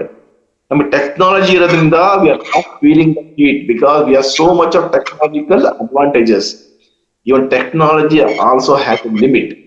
This is what I tell you. Okay, ಬಹಳ ಉತ್ತಮವಾಗಿ ಹೇಳಿದ್ರಿ ಅಭಿವೃದ್ಧಿಯ ಪರಿಭಾಷೆ ಹೇಗಿರ್ಬೇಕು ಅಂತ. ಪುಟ್ಟಸ್ವಾಮಿ ಅವರೇ, ನನ್ ಧ್ವನಿ ಕೇಳಿಸ್ತಾ ಇದೆ ಅಲ್ಲ? ಸುನಿಲ್ ಅವರು ಮಾತನಾಡ್ತಾ ಒಂದು ಬಹಳ ಉತ್ತಮವಾದ ಅಂಶ ಹೇಳಿದ್ರು, ಅಂದ್ರೆ ಅಭಿವೃದ್ಧಿ ಅನ್ನೋದನ್ನ ನೀವು ಯಾವ ಮಾನದಂಡದಿಂದ ಅಳಿಬೇಕು ಅಂತ. ಅದನ್ನ ಬರೀ ಅಂದ್ರೆ ಒಂದು ಮಾತು ಕೂಡ ಇದೆ, ಅಭಿವೃದ್ಧಿ ಅಂದ್ರೆ ಸಿಮೆಂಟು ಗೋಡೆ ಕಟ್ಟಡ ಇದ್ಯಾವುದು ಅಲ್ಲ. ಅಭಿವೃದ್ಧಿ ಅಂತಂದ್ರೆ ಅದ್ರಲ್ಲಿ ಆರೋಗ್ಯವೂ ಬರುತ್ತೆ, ಅಥವಾ ಮಾನವ ಸಂಪನ್ಮೂಲದ ಅಭಿವೃದ್ಧಿಯೂ ಬರುತ್ತೆ. ಈ ತರದ ಅಭಿವೃದ್ಧಿಯ ಮಾನದಂಡಗಳನ್ನ ತಗೊಂಡಾಗ ನಾವು ನಿಜವಾಗಿಯೂ ಅಭಿವೃದ್ಧಿ ಅನ್ನೋದನ್ನ ಏನು ಅಂತ ಡಿಫೈನ್ ಮಾಡ್ಬೋದು ಅಂತ. ನಮ್ಮಲ್ಲಿ ಸಮಸ್ಯೆನೇ ಇದು ಅಂತೀರಾ? ಅಂದ್ರೆ ಅಭಿವೃದ್ಧಿ ಅಂದ್ರೆ ನಿಮ್ಗೆ ಕಟ್ಟಡಗಳು, ಸ್ಮಾರ್ಟ್ ಸಿಟಿಗಳಿರ್ಬೋದು, ಅಥವಾ ಈ ತರದ ಅಭಿವೃದ್ಧಿಯ ಪರಿಭಾಷೆ ಹಿಂದೆ ಹೋಗಿ ನಾವು ಅವ್ರು ಏನ್ ಹೇಳ್ತಾ ಇದಾರೆ, 8 ಲಕ್ಷ ಮಕ್ಕಳಿಗೆ ಶ್ವಾಸಕೋಶದ ಸಮಸ್ಯೆ ಇದೆ ಬರೀ ದೆಹಲಿ ಒಂದರಲ್ಲಿ ಅಂತಂದ್ರೆ ಇಡೀ ದೇಶದ ಪರಿಸ್ಥಿತಿ ಏನಾಗಿರ್ಬೋದು? ನಮ್ಮ ಕೈಯಲ್ಲಿ ತಡೆಗಟ್ಟಕ್ ಆಗೋದನ್ನು ನಾವು ತಡೆಗಟ್ಟಕ್ ಆಗದೆ ಅಭಿವೃದ್ಧಿ ಹಿಂದೆ ಹೋಗ್ತಾ ಇರೋದ್ರ ಬಗ್ಗೆ ತಮ್ಮ ಅಭಿಪ್ರಾಯಗಳೇನಿದೆ ಪುಟ್ಟಸ್ವಾಮಿ ಅವರೇ? ಅದೇ, ಇದು ಒಂದು ರೀತಿಯ ಕುರುಡು ಅಭಿವೃದ್ಧಿ, ಅಂಧಾಭಿವೃದ್ಧಿ. ಅಂದ್ರೆ ಮುನ್ನೋಟದ ಯಾವುದೇ ಒಂದು ಅರಿವಿಲ್ಲದೆ ಮಾಡ್ತಾ ಇರುವಂತ ಅಭಿವೃದ್ಧಿ ನಾವು ಮಾಡ್ತಾ ಇರೋದು. ಈ ಅಭಿವೃದ್ಧಿ ಮೂಲಕ ನಾವು ನಮ್ಮ ಸಂಪನ್ಮೂಲಗಳನ್ನ ನಾಶ ಮಾಡ್ತಾ ಇದೀವಿ. ನಮ್ಮ ಸಂಪನ್ಮೂಲಗಳ ಜೊತೆಗೆ ಮಾನವ ಸಂಪನ್ಮೂಲದ ಆರೋಗ್ಯ ಮತ್ತೆ ಬೇರೆ ಬೇರೆ ರೀತಿಯ ಅಗತ್ಯಗಳನ್ನ ನಾಶ ಮಾಡ್ಕೊಳ್ತಾ ಇದೀವಿ. ಅಭಿವೃದ್ಧಿ ಅಂದ್ರೆ ಸುಸ್ಥಿರ ಅಭಿವೃದ್ಧಿ ಅನ್ನೋದು ಇತ್ತೀಚಿನ ದಿನಗಳಲ್ಲಿ ಒಂದು ಚಾಲ್ತಿಗೆ ಬಂದಿದೆ. ಅಂದ್ರೆ ನಮ್ಮ ಸಂಪನ್ಮೂಲಗಳನ್ನು ರಕ್ಷಿಸಿಕೊಂಡು, ಸಂಪನ್ಮೂಲ ಅಂತ ಅಂದ್ರೆ ಕೇವಲ ನೀರು, ಗಾಳಿ, ಮಣ್ಣು ಮತ್ತೆ ಖನಿಜ ಇವಿಷ್ಟೇ ಅಲ್ಲ, ಓಝೋನ್ ಕೂಡ ನಮ್ಮ ಸಂಪನ್ಮೂಲ ಒಂದು, ನಮ್ಮ ವಾಯುಮಂಡಲ ಕೂಡ ನಮ್ಮ ಸಂಪನ್ಮೂಲಗಳಲ್ಲಿ ಒಂದು. ನಮ್ಮ ದೊರೆತಿರುವಂತ ಪ್ರಕೃತಿದತ್ತವಾದ ಎಲ್ಲ ಮೂಲಗಳು ಕೂಡ ನಮ್ಮ ಸಂಪನ್ಮೂಲಗಳೇ. ಆ ಸಂಪನ್ಮೂಲಗಳ ರಕ್ಷಣೆಯ ಇಟ್ಟುಕೊಂಡು, ಅಂದ್ರೆ ಒಂದು ಹೋಲಿಸ್ಟಿಕ್ ಅಪ್ರೋಚ್ ಅಂತ ಏನ್ ಹೇಳ್ತಾರೆ, ಆ ಅಪ್ರೋಚ್ ಅನ್ನು ಇಟ್ಟುಕೊಂಡು ಮಾಡುವಂತ ಅಭಿವೃದ್ಧಿ, ಸುಸ್ಥಿರ ಅಭಿವೃದ್ಧಿ ಮಾಡ್ಬೇಕು. ಆದ್ರೆ ನಾವು ಮಾಡ್ತಾ ಇರೋದು ಕೇವಲ ಲಾಭ ಕೇಂದ್ರಿತವಾದ ಅಥವಾ ರಿಸಲ್ಟ್ ಓರಿಯೆಂಟೆಡ್ ಆದ, ಅಂದ್ರೆ ಉದಾಹರಣೆಗೆ ಒಂದು ಕಟ್ಟಡ ಕಟ್ಟಿದ್ರೆ ಸಾಧನೆಯನ್ನ ತೋರಿಸ್ಕೊಳ್ಬಹುದು, ನಾನು ಇಂಥದ್ದೊಂದು ಕಟ್ಟಡ ಕಟ್ಟಿದ್ದೀನಿ ಅಂತ. ಆದ್ರೆ ಆ ಕಟ್ಟಡ ಕಟ್ಟಿದ ನಂತರದ ಏನು ಪರಿಣಾಮಗಳು ಇದಾವೆ ಅದನ್ನ ಯಾರು ಗಣನೆಗೆ ತೆಗೆದುಕೊಳ್ಳಲ್ಲ. ಸೊ ಹಾಗಾಗಿ ಈ ತರ ಒಂದು ಸುಸ್ಥಿರ ಅಭಿವೃದ್ಧಿಯ ಮಾಡುವಂತ ಒಂದು ಅಪ್ರೋಚ್ ನಮಗೆ ಬೇಕಾಗಿದೆ. ಆ ಮೂಲಕ ನಮ್ಮ ಗಾಳಿ, ನೀರು ಇವುಗಳನ್ನ ಪರಿಶುದ್ಧವಾಗಿ ಇಟ್ಕೊಳ್ಬಹುದು. ಅಂದ್ರೆ ಮಾಲಿನ್ಯ ಇಲ್ಲದಾಗೆ ನಾವು ಕೊಳಗೇರಿಗಳನ್ನ ನಗರದ ನಗರೀಕರಣದ ಜೊತೆಗೆ ಕೊಳಗೇರಿಗಳನ್ನು ನಿರ್ಮಿಸ್ತಾ ಇದೀವಿ ಅನ್ನೋದನ್ನ ಮರಿಬಾರ್ದು. ಅಭಿವೃದ್ಧಿ ಜೊತೆಗೆ ನದಿಗಳನ್ನು ಮಲಿನಗೊಳಿಸ್ತಾ ಇದೀವಿ ಅಂತ ಮರಿಬಾರ್ದು. ಕನಿಷ್ಠ ಕೊಳಗೇರಿಗಳಿಲ್ಲದ ನಗರಗಳನ್ನ, ಮಲಿನಗೊಳ್ಳದ ನದಿಗಳನ್ನ, ಹಳ್ಳಗಳನ್ನ, ಜರಿಗಳನ್ನ, ಮತ್ತೆ ನಾಶವಾಗದ ಕಾಡುಗಳನ್ನ ಆದ್ರೂ ನಾವು ಉಳಿಸ್ಕೊಂಡು ನಮ್ಮ ಮುಂದಿನ ಪೀಳಿಗೆಗೆ ಬಿಟ್ಟೋಗುವಂತ ಅಭಿವೃದ್ಧಿ, ಸುಸ್ಥಿರ ಅಭಿವೃದ್ಧಿಯನ್ನು ನಾವು ಮಾಡ್ಬೇಕು. ಅದಕ್ಕೆ ಕೇವಲ ಸರ್ಕಾರದ ಮಟ್ಟದಲ್ಲಿ ಬಹಳ ದೊಡ್ಡ ಮಟ್ಟದ ಪಾತ್ರ ವಹಿಸ್ಬೇಕು ನಿಜ. ಅದರ ಜೊತೆಗೆ ಜನಸಾಮಾನ್ಯರು ಕೂಡ ಕೆಲವಷ್ಟು ಬೇರೆ ಬೇರೆಯ ಲೈಫ್ ಸ್ಟೈಲ್ಗಳನ್ನ ಚೇಂಜ್ ಮಾಡ್ಕೊಳ್ಳೋ ಅಗತ್ಯ ಇದೆ. ಆದ್ರೆ ನಮ್ಮ ಕ್ಯಾಪಿಟಲಿಸ್ಟಿಕ್ ವ್ಯವಸ್ಥೆ ಏನ್ ಹೇಳುತ್ತೆ ಅಂತ, ನಿಮಗೆ ಅಗತ್ಯವಾದಕ್ಕಿಂತ ಹೆಚ್ಚು ಕೊಂಡ್ಕೊ ಅಂತ ಹೇಳುತ್ತೆ. ನಿಮಗೆ 2 ಶರ್ಟು 3 ಶರ್ಟು ಒಂದು ವರ್ಷಕ್ಕೆ ಸಾಕಾಗಿದ್ರೆ ಅದು ಸಾಲಲ್ಲ. ನೀವು 365ಕ್ಕೆ ದಿನ ಒಂದೊಂದು ಶರ್ಟ್ ಹಾಕೊಟ್ರೆ ನಿಮ್ಗೆ ಒಂದು ಸಮಾಜದಲ್ಲಿ ಘನತೆ, ಗೌರವ ಅನ್ನೋ ರೀತಿಯ ಒಂದು ಹುಸಿ ಸಂಸ್ಕೃತಿಯನ್ನ ಬೆಳೆಸ್ತಾ ಇದೆ. ಹಾಗಾಗಿ ನಮ್ಮ ದೇಶದಲ್ಲಿ ತರಕಾರಿ ದಿನಸಿ ಮಾರೋ ಅಂಗಡಿಗಳಿಗಿಂತ ಬಟ್ಟೆ ಮಾಡೋ ಅಂಗಡಿಗಳೇ ಜಾಸ್ತಿ ಆಗಿದ್ದಾವೆ. ನಾವು ಖರ್ಚು ಮಾಡೋ ದಿನನಿತ್ಯದ ವೆಚ್ಚಕ್ಕೆ ಆಹಾರ ಮತ್ತೆ ಇದರ ಅಗತ್ಯ ವಸ್ತುಗಳಿಗೆ ಕೇವಲ 10ರಿಂದ 15% ಖರ್ಚಾದ್ರೆ, ಅನಗತ್ಯ ವಸ್ತುಗಳಿಗೆ ನಾವು 80ರಿಂದ 85% ಖರ್ಚು ಮಾಡುವಂತ ಸ್ಥಿತಿಯನ್ನ ಮಾಡ್ತಾ ಇದ್ವಿ. ಹಾಗಾಗಿ ನಾವು ಕೂಡ ನಮ್ಮ ಲೈಫ್ ಸ್ಟೈಲ್ಗಳನ್ನ ಬದಲಾಯಿಸ್ಕೊಳ್ಬೇಕು.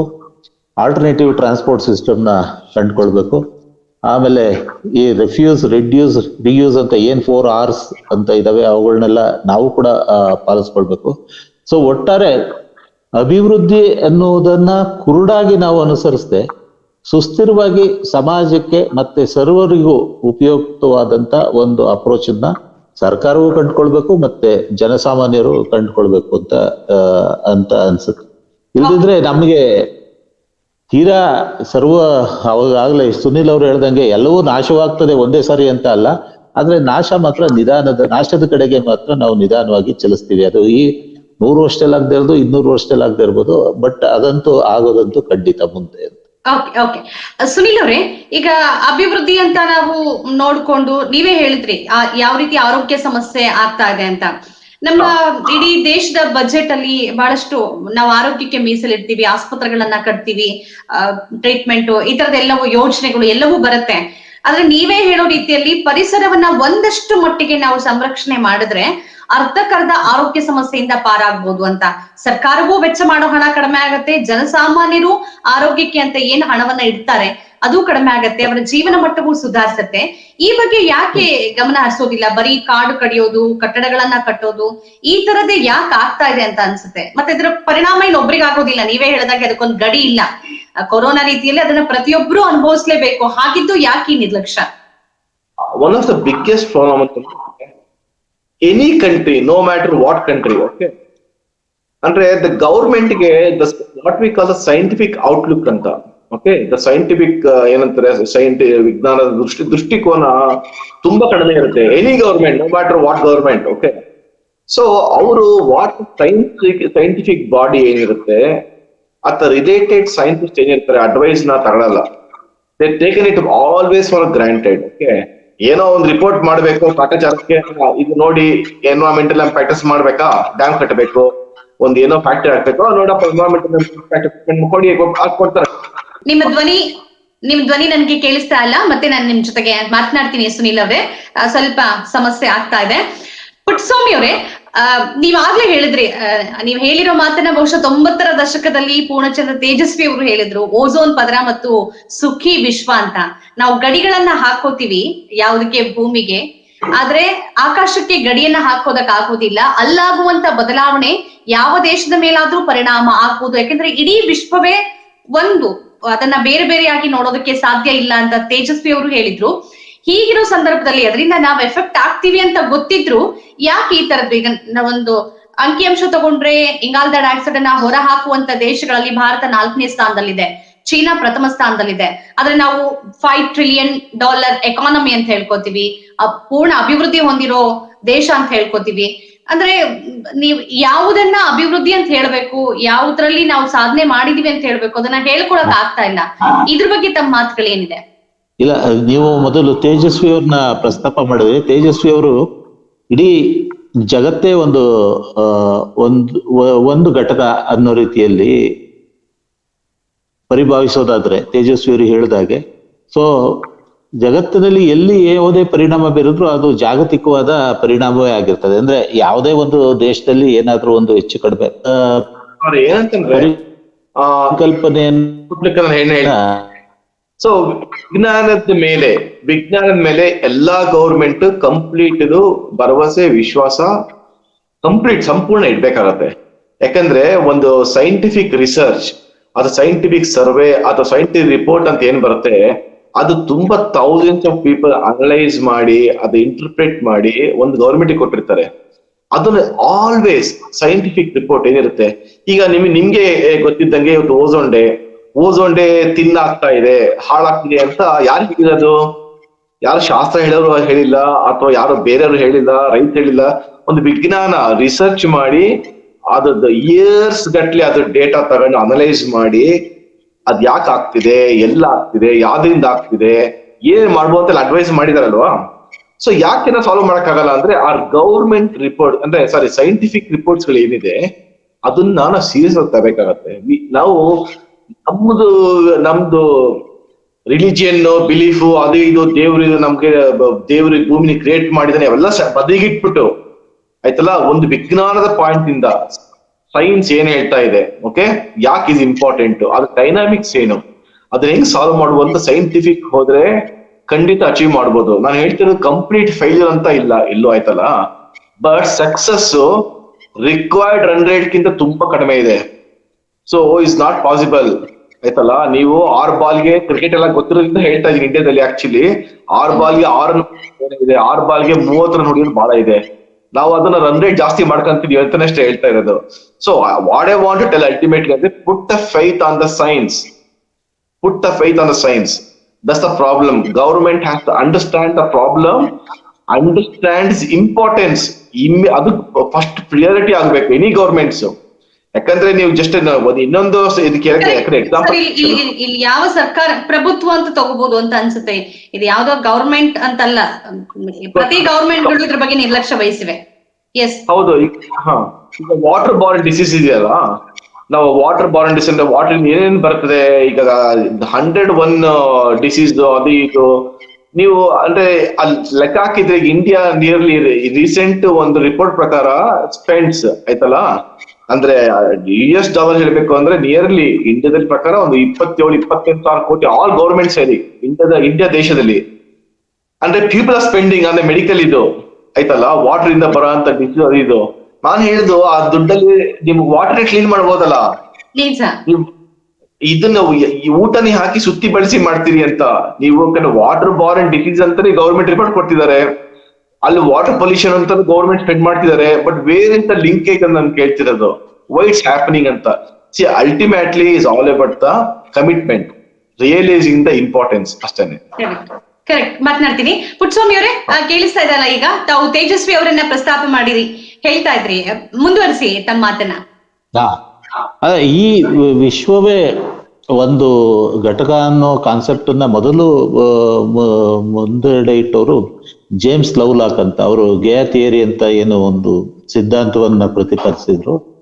ಅವರು ಕೇವಲ ಭೂಮಿ ಅದು ಬಹಳ ಇಂಟ್ರೆಸ್ಟಿಂಗ್ ಆಗಿದೆ. ಅವ್ರು ಯಾಕೆ ಇದನ್ನ ಇದು ಮಾಡಿದ್ರು ಅಂತಂದ್ರೆ, ಅವ್ರನ್ನ ನಾಸಾ ಬೇರೆ ಗ್ರಹಗಳಲ್ಲಿ ಭೂಮಿ ತರ ಜೀವಿಗಳು ಇದೆಯಾ ಅನ್ನೋದ್ರ ಬಗ್ಗೆ ಒಂದು ಸಂಶೋಧನೆಯನ್ನ ಕೈಗೊಳ್ಳೋದಕ್ಕೆ ಅವ್ರಿಗೆ ಆ ಜವಾಬ್ದಾರಿಯನ್ನು ವಹಿಸುತ್ತೆ. ಅವರು ಮೊದಲು ಸ್ಟಡಿ ಮಾಡೋದು ಬೇರೆ ಬೇರೆಯ ಗ್ರಹಗಳಲ್ಲಿ ಇರುವಂತಹ ವಾಯುಮಂಡಲವನ್ನ. ಆ ವಾಯುಮಂಡಲವನ್ನು ಗ್ರಹಿಸಿದ ಮೇಲೆ ಅವರು ಒಂದು ತೀರ್ಮಾನಕ್ಕೆ ಬರ್ತಾರೆ, ಬೇರೆ ಗ್ರಹಗಳಲ್ಲಿ ನಮ್ಮ ಭೂಮಿಯಲ್ಲಿ ಇರತಕ್ಕಂಥ ಜೀವಿಗಳು ಇಲ್ಲ. ಯಾಕೆ ಅಂತ ಅಂದ್ರೆ ಅಲ್ಲಿಯ ವಾಯುಮಂಡಲ is not dynamic, it is static. ಇಲ್ಲಿ ನಮ್ಮ ವಾಯುಮಂಡಲ ಇಟ್ಸ್ ಅ ವೆರಿ ಡೈನಾಮಿಕ್. ಅಂದ್ರೆ ನಮ್ಮ ವಾಯುಮಂಡಲದಲ್ಲಿರುವಂತ ಅನಿಲಗಳ ಸಾಂದ್ರತೆ ಹೆಚ್ಚು ಕಡಿಮೆ ಆಗ್ತಾ ಇರ್ತದೆ. ಯಾಕೆ ಅಂತ ಅಂದ್ರೆ ಇಲ್ಲಿ ನಿರಂತರವಾಗಿ ಜೈವಿಕ ಕ್ರಿಯೆಗಳು ನಡೀತಾ ಇರ್ತವೆ.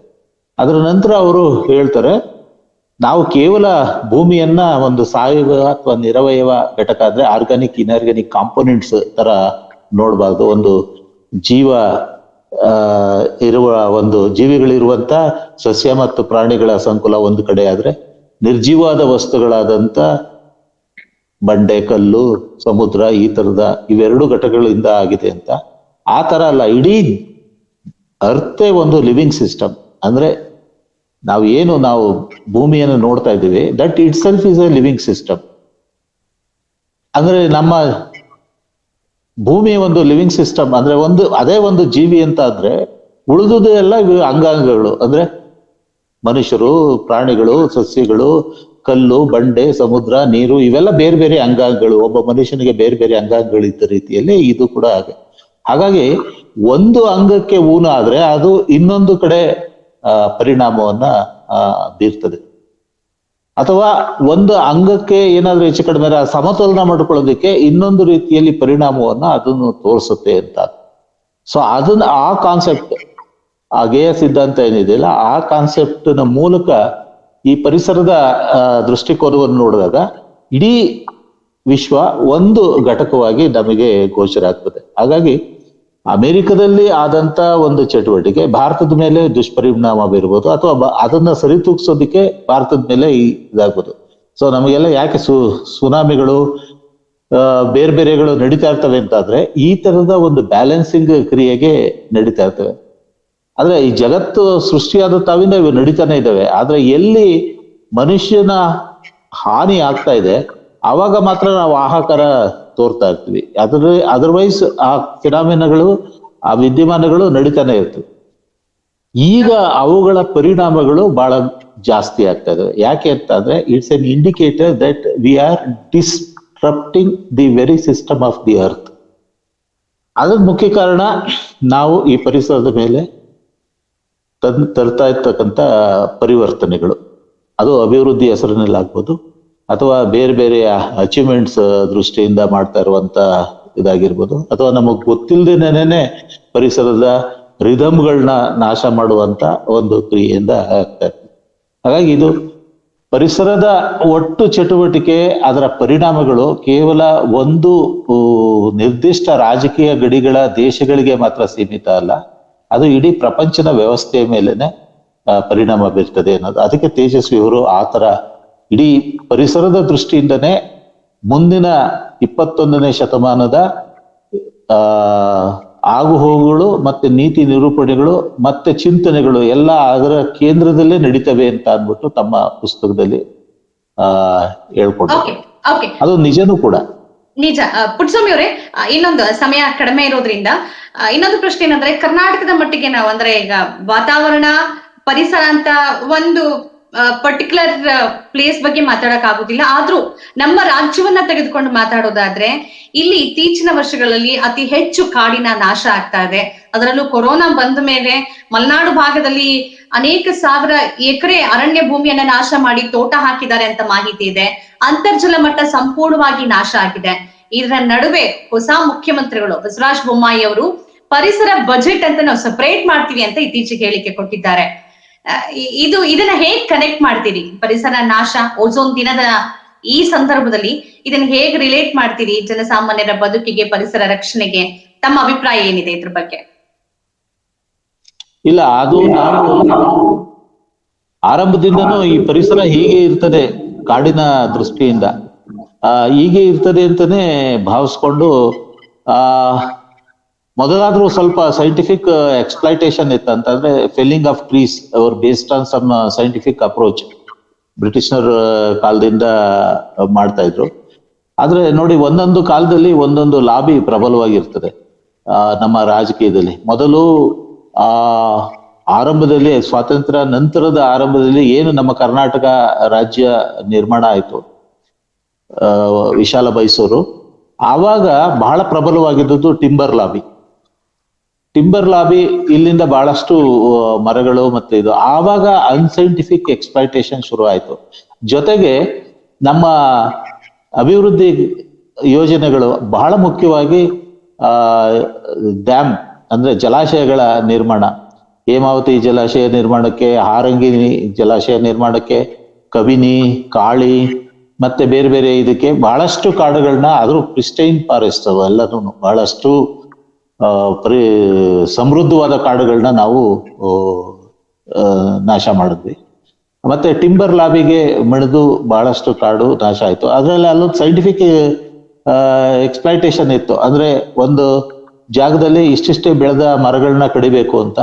ಆದ್ರೆ ಅವರು 100 ಮರಗಳನ್ನ ಗುರ್ತು ಮಾಡಿದ್ರೆ ಒಂದು 500 ಮರಗಳನ್ನ ತೆಗೆಯುವಂತ ಒಂದು ಕಾಂಟ್ರಾಕ್ಟರ್ ಮತ್ತೆ ಅಧಿಕಾರಿಗಳ ನಡುವಿನ ಒಂದು ಸಂಬಂಧದಿಂದ ಆ ತರದ ನಡ್ಕೊಂಡು ಹೋಯ್ತು. ನಂತರ ಲಿಕ್ಕರ್ ಲಾಬಿ ಬಂತು.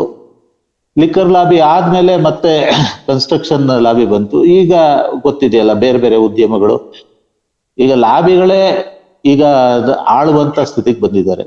ಯಾರು ರಿಯಲ್ ಎಸ್ಟೇಟ್ಗಳನ್ನ ಅವರು ಇವರು ನಡ್ಸ್ಕೊಂಡು ದುಡ್ಡು ಮಾಡ್ಕೊಂಡು ಮಾಡ್ತಾ ಇದ್ರು, ಅವರೇ ಈಗ ನೀತಿ ನಿರೂಪಣೆಯ ಮಾಡುವಂತ ಹಂತಕ್ಕೆ ಬಂದಿದ್ದಾರೆ. ಸೊ ಹೀಗಾಗಿ ನಮ್ಮ ಕರ್ನಾಟಕದಲ್ಲಿ ಅರಣ್ಯ ನಾಶ ಮಾತ್ರ ಬಹಳಷ್ಟು ಬೇರೆ ಬೇರೆ ಕಾರಣಗಳಿಗೆ ನಿರಂತರವಾಗಿ ನಡ್ಕೊಂಡು ಬಂತು. ಈಗ ಎಲ್ಲ ಮುಗಿದ ಮೇಲೆ, ಊರೆಲ್ಲ ಕೊಳ್ಳೆ ಹೊಡೆದ ಮೇಲೆ ಜಿಡ್ಡಿ ಬಾಕ್ಲು ಹಾಕಿದ್ರು ಅನ್ನೋ ರೀತಿಯಲ್ಲಿ ನಾವು ಅಳಿದುಳಿದನ್ನ ಉಳಿಸ್ಕೊಳ್ಳೋದು ಅಷ್ಟು ಪ್ರಯತ್ನ ಪಡ್ತಾ ಇದೀವಿ. ಜೊತೆಗೆ ವನ ತೋಟಗಾರಿಕೆ, ಸೋಷಿಯಲ್ ಫಾರೆಸ್ಟ್ರಿ ಮತ್ತೆ ಸಿಲ್ವಿ ಹಾರ್ಟಿಕಲ್ಚರ್, ಅಗ್ರೋ ಫಾರೆಸ್ಟ್ರಿ, ಈ ಮೂಲಕ ಒಂದಷ್ಟು ಹಸಿರನ್ನ ಹೆಚ್ಚಿಗೆ ಮಾಡಬೇಕು ಅನ್ನೋ ಒಂದು, ಅದ್ರ ಮೂಲಕ ನಾವು ಗ್ರೀನರಿನ ಜಾಸ್ತಿ ಮಾಡ್ತೀವಿ ಅನ್ನೋ ಭ್ರಮೆ ಬೇರೆ ಇದೆ. ನಿಜ, ಮರಗಳು ಜಾಸ್ತಿ ಆಗ್ತಾ ಇದ್ರೆ ನಾವು ವೈವಿಧ್ಯ ಇರುವಂತ ಕಾಡುಗಳನ್ನ ನಿರ್ಮಾಣ ಮಾಡೋದಕ್ಕೆ, ಅದು ಪ್ರಕೃತಿನೇ ನಿರ್ಮಾಣ ಮಾಡ್ಬೇಕು. ನಮ್ಮ ಕೈಲಂತೂ ಸಾಧ್ಯನೇ ಇಲ್ಲ. ಕೆಲವರು ಒಮ್ಮನೆ ಒಂದು ಇಂಟರ್ವ್ಯೂ ನೋಡ್ತಾ ಇದ್ದೆ, ನಾನು ಕಾಡು ನಿರ್ಮಿಸ್ತಾ ಇದ್ದೀನಿ ಅಂತ ಒಬ್ರು ಬಹಳ ಒಂದು 200 ಎಕರೆಯಲ್ಲಿ ಕಾಡನ್ನ ನಿರ್ಮಾಣ ಮಾಡಿದೆ ಅಂತ ಹೆಮ್ಮೆಯಿಂದ ಹೇಳ್ಕೊಳ್ತಾ ಇದ್ರು. ಅವರು ಬಹಳ ಪ್ರಾಮಾಣಿಕವಾದ ಅಧಿಕಾರಿನೇ. ಬಟ್ ಅವ್ರಿಗೂ ಕೂಡ ಅದು ಭ್ರಮೆ ಇದೆ, ನಾವು ಕಾಡನ್ನ ನಿರ್ಮಾಣ ಮಾಡ್ತೀವಿ ಅಂತ. ನಿರ್ಮಾಣ ಮಾಡಕ್ ಆಗಲ್ಲ, ನಾವು ಕಳ್ಕೊಂಡಿದೀವಿ. ಈ ಉಳಿದಿದ್ದನ್ನ ನಾವು ಏನು ಉಳಿದಿದೆ ಅದನ್ನಾದ್ರೂ ಉಳ್ಕೊಳ್ಳುವಷ್ಟು ಒಂದು ಮನೋಭಾವನ ಆದ್ರೂ ನಾವು ಇಟ್ಕೊಳ್ಬೇಕು. ಈಗ ಸದ್ಯದ ಉಳಿದಿರೋ ಪರಿಸ್ಥಿತಿ ಅಷ್ಟೇ, ಅದಕ್ಕಿಂತ ಹೆಚ್ಚು ಆಶಾಭಾವನೆ ಇಟ್ಕೊಳ್ಳೋದಕ್ಕೆ ಸಾಧ್ಯ ಇಲ್ಲ ಅಂತ ನನ್ಗನ್ಸುತ್ತೆ. ಓಕೆ, ಸುನಿಲ್ ಅವರೇ, ಎಷ್ಟೇ ದುಡ್ಡು ಮಾಡಿ ಕೊನೆಗೆ ದುಡ್ಡನ್ನು ತಿನ್ನೋಕ್ ಆಗೋದಿಲ್ಲ. ಎಷ್ಟೇ ದುಡ್ಡಿರ್ಲಿ, ನೀವು ಸಾವು ಅಂತ ಬಂದಾಗ ಅದರ ಹಿಂದೆ ಹೋಗ್ಲೇಬೇಕಾಗತ್ತೆ. ಅದನ್ನ ಕೊರೋನಾ ಮತ್ತೆ ಮತ್ತೆ ಮತ್ತೆ ನಮ್ಗೆ ಬಹಳ ಮನದಟ್ಟು ಮಾಡಿದೆ. ಕೋಟಿ ಇದ್ದವರು ಮೃತಪಟ್ಟಿದ್ದಾರೆ, ಎಂತ ಆಸ್ಪತ್ರೆಯಲ್ಲೂ ಚಿಕಿತ್ಸೆ ಸರಿಯಾಗದೆ ತೀರ್ಕೊಂಡು ಹೋಗಿರೋದನ್ನ ನಾವು ನೋಡಿದೀವಿ. ಇಷ್ಟಾದ್ರೂ ಕೂಡ ಯಾಕೆ ಜನರಿಗೆ, ಆಳುವ ಸರ್ಕಾರಗಳಿಗೆ, ಅದು ನೀವು ಹೇಳದಾಗೆ ಯಾವುದೇ ಪಕ್ಷ ಅಂತಲ್ಲ, ಯಾವುದೇ ಸರ್ಕಾರಕ್ಕೆ ಯಾಕೆ ಇದ್ರ ಬಗ್ಗೆ ಇನ್ನೂ ಇಷ್ಟು ದೊಡ್ಡ ಪ್ರಮಾಣದಲ್ಲಿ ನಿರ್ಲಕ್ಷ್ಯ? ನನ್ನ ಪ್ರಕಾರ ಹೇಳ್ಬೇಕು ಅಂದ್ರೆ, ಸ್ವಲ್ಪ ಹೇಳ್ಬೇಕು ಅಂದ್ರೆ, ಒಂದು too much of religious belief. Okay, ಅಂದ್ರೆ ದೇವರು ಹುಟ್ಟಿದ್ದಾರೆ, ನಮ್ದು ರೀಇನ್ಕಾರ್ನೇಷನ್ ಇದೆ, ಇದಂತ ನಡ್ಕೊಂಡು ಹೋಗ್ತಿರತ್ತೆ. ಎಲ್ಲಾ ಪ್ರಪಂಚ ಏನೇನಿದೆ, ಕಲ್ಲು, ಭೂಮಿ, ಮರಳು, ಗಾಳಿ, ಗೀಳಿ, ನಾವ್ ಏನೇನು ಮರ ಎಲ್ಲವೂ ನನಗೆ ದೇವರು ಕೊಟ್ಟಿರೋದು ಅಂತ, ಅಂದ್ರೆ ಮನುಷ್ಯನ್ಗೋಸ್ಕರ ಕ್ರಿಯೇಟ್ ಮಾಡಿರೋದು ಅಂತ, ಇದು ಒಂದು ರಾಂಗ್ ಅಸಂಪ್ಷನ್ ಇದೆ. ನಂದು ಪರ್ಸನಲ್ ಬಿಲೀವ್, ನಂದು ಪರ್ಸನಲ್ ವ್ಯೂ ಅಷ್ಟೇ, ನಾಟ್ ಒಪಿನಿಯನ್ ಸಮಥಿಂಗ್. ಓಕೆ, ನನ್ನ ನೋಡಿರೋ ಪ್ರಕಾರ ಇನ್ನೊಂದು ಅರೆಗೆನ್ಸ್ ಇದೆ. ಅಂದ್ರೆ ನನಗೆ ಗೊತ್ತಿರೋ ನಾಲೆಡ್ಜ್ ಅಲ್ಲಿ, ಟೆಕ್ನಾಲಜಿಲಿ ನಾನು ಎಲ್ಲಾನು ಸಾಲ್ವ್ ಮಾಡಬಲ್ಲೆ, ಹ್ಯಾಂಡಲ್ ಮಾಡಬಲ್ಲೆ, ಸೊ ಅದನ್ನ ಮಾಡಕ್ಕೆ ನಿಮ್ಗೆ ಹಣ ಬೇಕಾಗತ್ತೆ, ಹಣನ ಇದ್ ಮಾಡಿ ಎಲ್ಲರೂ ಸಾಲ್ವ್ ಮಾಡ್ಬೋದು. ಅದು ಕಂಪ್ಲೀಟ್ ರಾಂಗ್ ಅಸಂಪ್ಷನ್ ಅದು. ಓಕೆ ಸೊ ಈಗ we are reached A point. Okay, even technology, the wrong assumptions, a false religious belief, not having the faith on the science, is clearly writing on the wall. ನಾನು ಹೇಳ್ತಿರೋ 1001 issues, 1001 issue. ಅರಣ್ಯನಾಶ ಇರ್ಬೋದು, ozone depletion ಇರ್ಬೋದು, ವಾಯು ಮಾಲಿನ್ಯ, what it may B, ಎಲ್ಲಾ ಕಡೆ you take any place on the earth, any habitat on the earth, any system on the earth, whether the ocean, lake, rivers, everywhere human has the impact. Everywhere human show the signs of its footprint. That's the problem. So ಇದು ಒಂದ್ಸಲಿ ಕೈ ತಪ್ಪೋದ್ಮೇಲೆ solve ಮಾಡಕ್ಕಾಗಲ್ಲ. The only solution ಅಂದ್ರೆ what the thinkers are saying ಅಂತಂದ್ರೆ listen to the science. That's we need not have 101 solution for this one. First step to solve any solution to, ಈಗ medical ಅಲ್ಲಿ just example ಹೇಳ್ಬೇಕು ಅಂತಂದ್ರೆ, when any patient go to the doctor, what they have to do, they have to diagnose it, right? ಸುಮ್ನೆ ಕೊಟ್ಬಿಡಲ್ಲ ಮಾತ್ರ, ಸುಮ್ನೆ operation ಮಾಡಿದ್ರು, right? Okay, this is the thing based on this and that and that and this ಅಂತೆಲ್ಲ ಇದು ಮಾಡಿ, okay this is the problem ಅಂತ diagnose ಮಾಡ್ತಾರೆ. Only after the diagnose the medication, right, or course of action, right? After that one they go for ಅಂದ್ರೆ ಯಾವ ತರ development ಆಗ್ತದೆ treatment ಅಂತ. ನಮ್ಮಲ್ಲಿ ಡಯಾಗ್ನೋಸಿಸ್ ಮಾಡಿದ್ರೆ ಪ್ರಾಬ್ಲಮ್ ಆಗ್ತಿದೆ, ಅಂದ್ರೆ ಡಯಾಗ್ನೋಸಿಸ್ ರಿಪೋರ್ಟ್ ಬಂದ್ಬಿಟ್ಟಿದೆ, ಇದೇ ತರ ಆಗ್ತಿದೆ ಪ್ರಾಬ್ಲಮ್, ಹಿಂಗೆ ಮಾಡ್ಬೇಕು ಅಂತೆಲ್ಲ. nobody is ready to take up the surgery and do the surgery. That's the problem. ಯಾಕಂದ್ರೆ ಅದು ಮಾಡಕ್ ಹೋದಾಗ ಏನಾಗುತ್ತೆ ಅಂದ್ರೆ ಪೀಪಲ್ಸ್ ನೆಗ್ಲೆಕ್ಟ್ ಮಾಡ್ಕೋಬೇಕಾಗತ್ತೆ. ಈಗ ನಾನು ಹೇಳ್ತೀನಿ, ಈಗ ಮೇಕೆದಾಟು ಕಟ್ತೀನಿ ಅಂತ ಹೇಳ್ತಾರೆ, ಆಯ್ತಲ್ಲ. ನಾನು ಕರ್ನಾಟಕನಾಗಿ, ಯಾಕಂದ್ರೆ ನಮ್ಮ ಮನೆಗೆ ಕಾವೇರಿ ನೀರು ಸಪ್ಲೈ ಕೊಟ್ಟಿದ್ದಾರೆ government, I should be thankful for the government. Okay, but ನಾನು ಈ ಪರಿಸರ ನಾಶ ಆಗತ್ತೆ ಅಂದ್ರೆ ತಮಿಳ್ನಾಡು ಹೋಗು ಅಂತಾರೆ. ಅಂದ್ರೆ ಈ ಮನೋಭಾವ ಎಲ್ಲಿ ತನಕ ಇರುತ್ತೆ ಅಂತ ನಾನು ಹೇಳ್ತಿರೋದು ಅಂತಂದ್ರೆ, ನಾವು ಪರಿಸರವಾಗಿ ನೋಡ್ಬೇಕು, ಅದರ ಇಂಟರ್ಮಿಂಗಲ್ ಮಾಡಿ ನೋಡಕ್ ಆಗಲ್ಲ, ಅಲ್ಲಿ ತನಕ ಆಗಲ್ಲ ಅಂತಂದ್ರೆ ಪ್ರಾಬ್ಲಮ್ ಸಾಲ್ವ್ ಆಗಲ್ಲ. ಕೊನೆಯ ಪ್ರಶ್ನೆ, ಈಗ ಎಷ್ಟೇ ಗ್ರಹಗಳಿದ್ರು, ಅಂದ್ರೆ ನಾವು ಎಷ್ಟೇ ಮುಂದುವರೆದಿದ್ರು, ಎಷ್ಟೇ ತಂತ್ರಜ್ಞಾನ ಅನ್ವೇಷಣೆಯಲ್ಲಿ ತೊಡಕೊಂಡಿದ್ರು, ಜೀವಿಗಳು ಬದುಕಲು ಯೋಗ್ಯವಾದಂತ ಒಂದು ಗ್ರಹ ಅಂತಂದ್ರೆ ಭೂಮಿ. ಇಲ್ಲಿ ಮಾತ್ರ ಸಾಧ್ಯ ಇರೋದು. ಇದನ್ನೇ ಕಳ್ಕೊಂಡ್ರೆ, ಅಥವಾ ಓಝೋನ್ ಪದರ ಮತ್ತೆ ತೆಳುವಾಗಿ, ರಂಧ್ರಗಳ ಹೆಚ್ಚಾಗಿ ಸಮಸ್ಯೆ ಆಯ್ತಂದ್ರೆ, ನೀವ್ ಹೇಳಿದಾಗೆ ಚರ್ಮದ ಕ್ಯಾನ್ಸರ್ನು ಸೇರಿದಂತೆ ಅನೇಕ ಸಮಸ್ಯೆಗಳು ಇವತ್ತಿಲ್ಲ, ಇನ್ನೊಂದು ವರ್ಷಕ್ಕೆ, 10 ವರ್ಷಕ್ಕೆ, 100 ವರ್ಷಕ್ಕೆ ಬಂದೇ ಬರುತ್ತೆ. ಏನ್ ಮಾಡ್ಬೋದು ಇದಕ್ಕೆ ಸಂಬಂಧಪಟ್ಟಂತೆ? ತಮ್ಮ ಕೊನೆ ಮಾತು. ಅಂದ್ರೆ ಈಗ as I told earlier, ನಮ್ಗೆ ಪ್ರಾಬ್ಲಮ್ ಗೊತ್ತಿದೆ, ರೈಟ್? ಏನಾಗ್ತಿದೆ ಅಂತ the problem ಗೊತ್ತಿದೆ. ಈಗ ವಾಯು ಮಾಲಿನ್ಯದಿಂದ especially ozone, okay, what we called O3 ಅಂತ ಟಾಪ್ ಮೋಸ್ಟ್ ಲೇಯರ್ ಇದೆ, ಅದು ಥಿನ್ ಆಗ್ತಾ ಇದೆ. ಅದು ಫಸ್ಟ್ ಲೈನ್ ಆಫ್ ಡಿಫೆನ್ಸ್. ಈ ಭೂಮಿಲಿ ಜೀವ ಸರ್ವೈವ್ ಆಗಕ್ಕೆ ಇರೋದಕ್ಕೆ ಕಾರಣ ಒಂದೊಂದು ಫಸ್ಟ್ ಲೈನ್ ಆಫ್ ಡಿಫೆನ್ಸ್ ಅದು. ಸೊ ಅದೇ ಹಾಳಾಗ್ತಿದೆ. ಅದಕ್ಕೆ ಅದು ಏನೇನು ಹಾಳಾಗ್ತಿದೆ, ನಾವ್ CFC ಅಂತ ಹೇಳ್ತೀವಿ, ಅಥವಾ VOC ಅಂತ ಹೇಳ್ತೀವಿ, ಅಥವಾ chlorine bromide, many things, thousands of what we call novel entities ಅಂತ. ಆಯ್ತಲ್ಲ, ನಮ್ಗೆ ಗೊತ್ತಿರೋದು 2-3 ಫ್ರಿಯಾನ್ 12 ಅದು ಇದು ಅಂತ 108 ಇದೆ. ಇದು ಹೇಗೆ ರೆಗ್ಯುಲೇಟ್ ಮಾಡ್ಬೇಕು? ಯಾಕಂದ್ರೆ ಗೌರ್ಮೆಂಟ್ ಅಲೋಸ್, ಆಯ್ತಲ್ಲ, ಅಂದ್ರೆ humans we allow them to manufacture, right? Regulate ಮಾಡ್ಬೇಕು. Or else you have to go for the research to come with alternative substances which is not as harmful as this one, but that will be also harmful. At least ಈಗ ಯಾರು ಅಂತ ಇಬ್ಬರಲ್ಲಿ ಯಾರು better ಅಂತ. So ಈ ತರದ many things solutions ನ step by step serious implement ಮಾಡ್ಕೋಬೇಕಾಗುತ್ತೆ. ಅಂದ್ರೆ ಕಾಟಚಾರಕ್ಕೆ ಏನ್ ನಡೀತಿದೆ, ಪರಿಸರ ನಮ್ಮ ಈಗ ಪರಿಸರದ್ದು ಸಸ್ಟೈನಬಲ್ ಡೆವಲಪ್ಮೆಂಟ್ ಎಲ್ಲ ಏನೇನು ನಡೀತಿದೆಯಲ್ಲ, ಅದೆಲ್ಲ ರಿಚುಲಿಸ್ಟಿಕ್ ಆಗ್ಬಿಟ್ಟಿದೆ. ಅಂದ್ರೆ ವರ್ಷಕ್ಕೊಂದ್ಸಲಿ ನೆನೆಸ್ಕೊಳ್ಳೋದು, ಆಮೇಲೆ ಮರ್ತೋಗೋದು, ಆಯ್ತಲ್ಲ, ಆ ತರ ಆಗಬಾರ್ದು. It should be a daily responsibility or a daily commitment or a topmost priority. ಅದನ್ನ ಮಾಡಿದ್ರೆ ರಿವರ್ಸ್ ಮಾಡಬಹುದು. ಯಾಕಂದ್ರೆ ಕೊರೋನಾ ಟೈಮಲ್ಲಿ ರಿಯಲೈಸ್ ಇದೆ, ಅಂದ್ರೆ ಒಂದು ತಿಂಗಳು ಲಾಕ್ಡೌನ್ ಆದಾಗ ಎಲ್ಲ ಹಿಮಾಲಯಸ್ ಕಾಣ್ತು, ಅದ್ ಕಾಣ್ತು, ಊಟಿ ಹಿಲ್ಸ್ ಕಾಣ್ತು, ಅಲ್ಲಿಂದ 100 ಕಿಲೋಮೀಟರ್ ಇಂದ ವಾಟರ್ ಕ್ಲಿಯರ್ ಆಯ್ತು. ಅಂದ್ರೆ ವಾಟ್ ಡಸ್ ದಟ್ ಟೆಲ್ ಅಂತ, ಅಂದ್ರೆ ಹ್ಯೂಮನ್ ಇಂಪ್ಯಾಕ್ಟ್ ಸೋ ಮಚ್ ಇದೆ, ಕನ್ಸಿಸ್ಟೆಂಟ್ ಆಗಿದೆ, ಈಕ್ವಲ್ ಆಗಿದೆ, every day, every hour. You give a break for the earth to recover. It may heal back. Okay. Puttaswamy ಅವರೇ, ನಿಮ್ಗೆ ಕೊನೆ ಪ್ರಶ್ನೆ. ನಾವು ದೆಹಲಿ ವಾಯು ಮಾಲಿನ್ಯ ವಿಚಾರದಲ್ಲಿ ನೋಡಿದ್ವಿ, ಅದನ್ನ ತಡೆಗಟ್ಟಬೇಕು ಅಂತ ಕೋರ್ಟ್ಗೆ ಅಂದ್ರೆ ಸಾರ್ವಜನಿಕ ಹಿತಾಸಕ್ತಿ ಅರ್ಜಿಗಳು ಹೋಗಿದ್ದನ್ನ ನಾವು ನೋಡಿದ್ವಿ. ಅಂದ್ರೆ ಕೋರ್ಟ್ ಬಂದು ಅಂದ್ರೆ ನಮ್ಗೆ ಸಮಸ್ಯೆ ಗೊತ್ತು, ಅದಕ್ಕೆ ಪರಿಹಾರವೂ ಗೊತ್ತು, ಆದ್ರೆ ಪರಿಹಾರವನ್ನ ಹೇಗ್ ಹುಡುಕೊಡ್ಬೇಕು ಅನ್ನೋದ್ರ ಕುರಿತಂತೆ ನಮ್ಗೆ ಸ್ಪಷ್ಟತೆ ಇಲ್ಲ. ಇದ್ರ ಬಗ್ಗೆ ಏನ್ ಹೇಳ್ತೀರಿ? ಇನ್ನೊಂದು ಸುನಿಲ್ ಅವರು ಪ್ರಸ್ತಾಪ ಮಾಡದಂತೆ ನಮ್ಗೆ ಧಾರ್ಮಿಕ ನಂಬಿಕೆಗಳು ಏನಿದೆ, ವಿಜ್ಞಾನಕ್ಕಿಂತ ಧಾರ್ಮಿಕ ನಂಬಿಕೆ ಇದಕ್ ಕಾರಣ ಅಂತ ಅವ್ರು ಹೇಳ್ತಾ ಇದ್ದಾರೆ.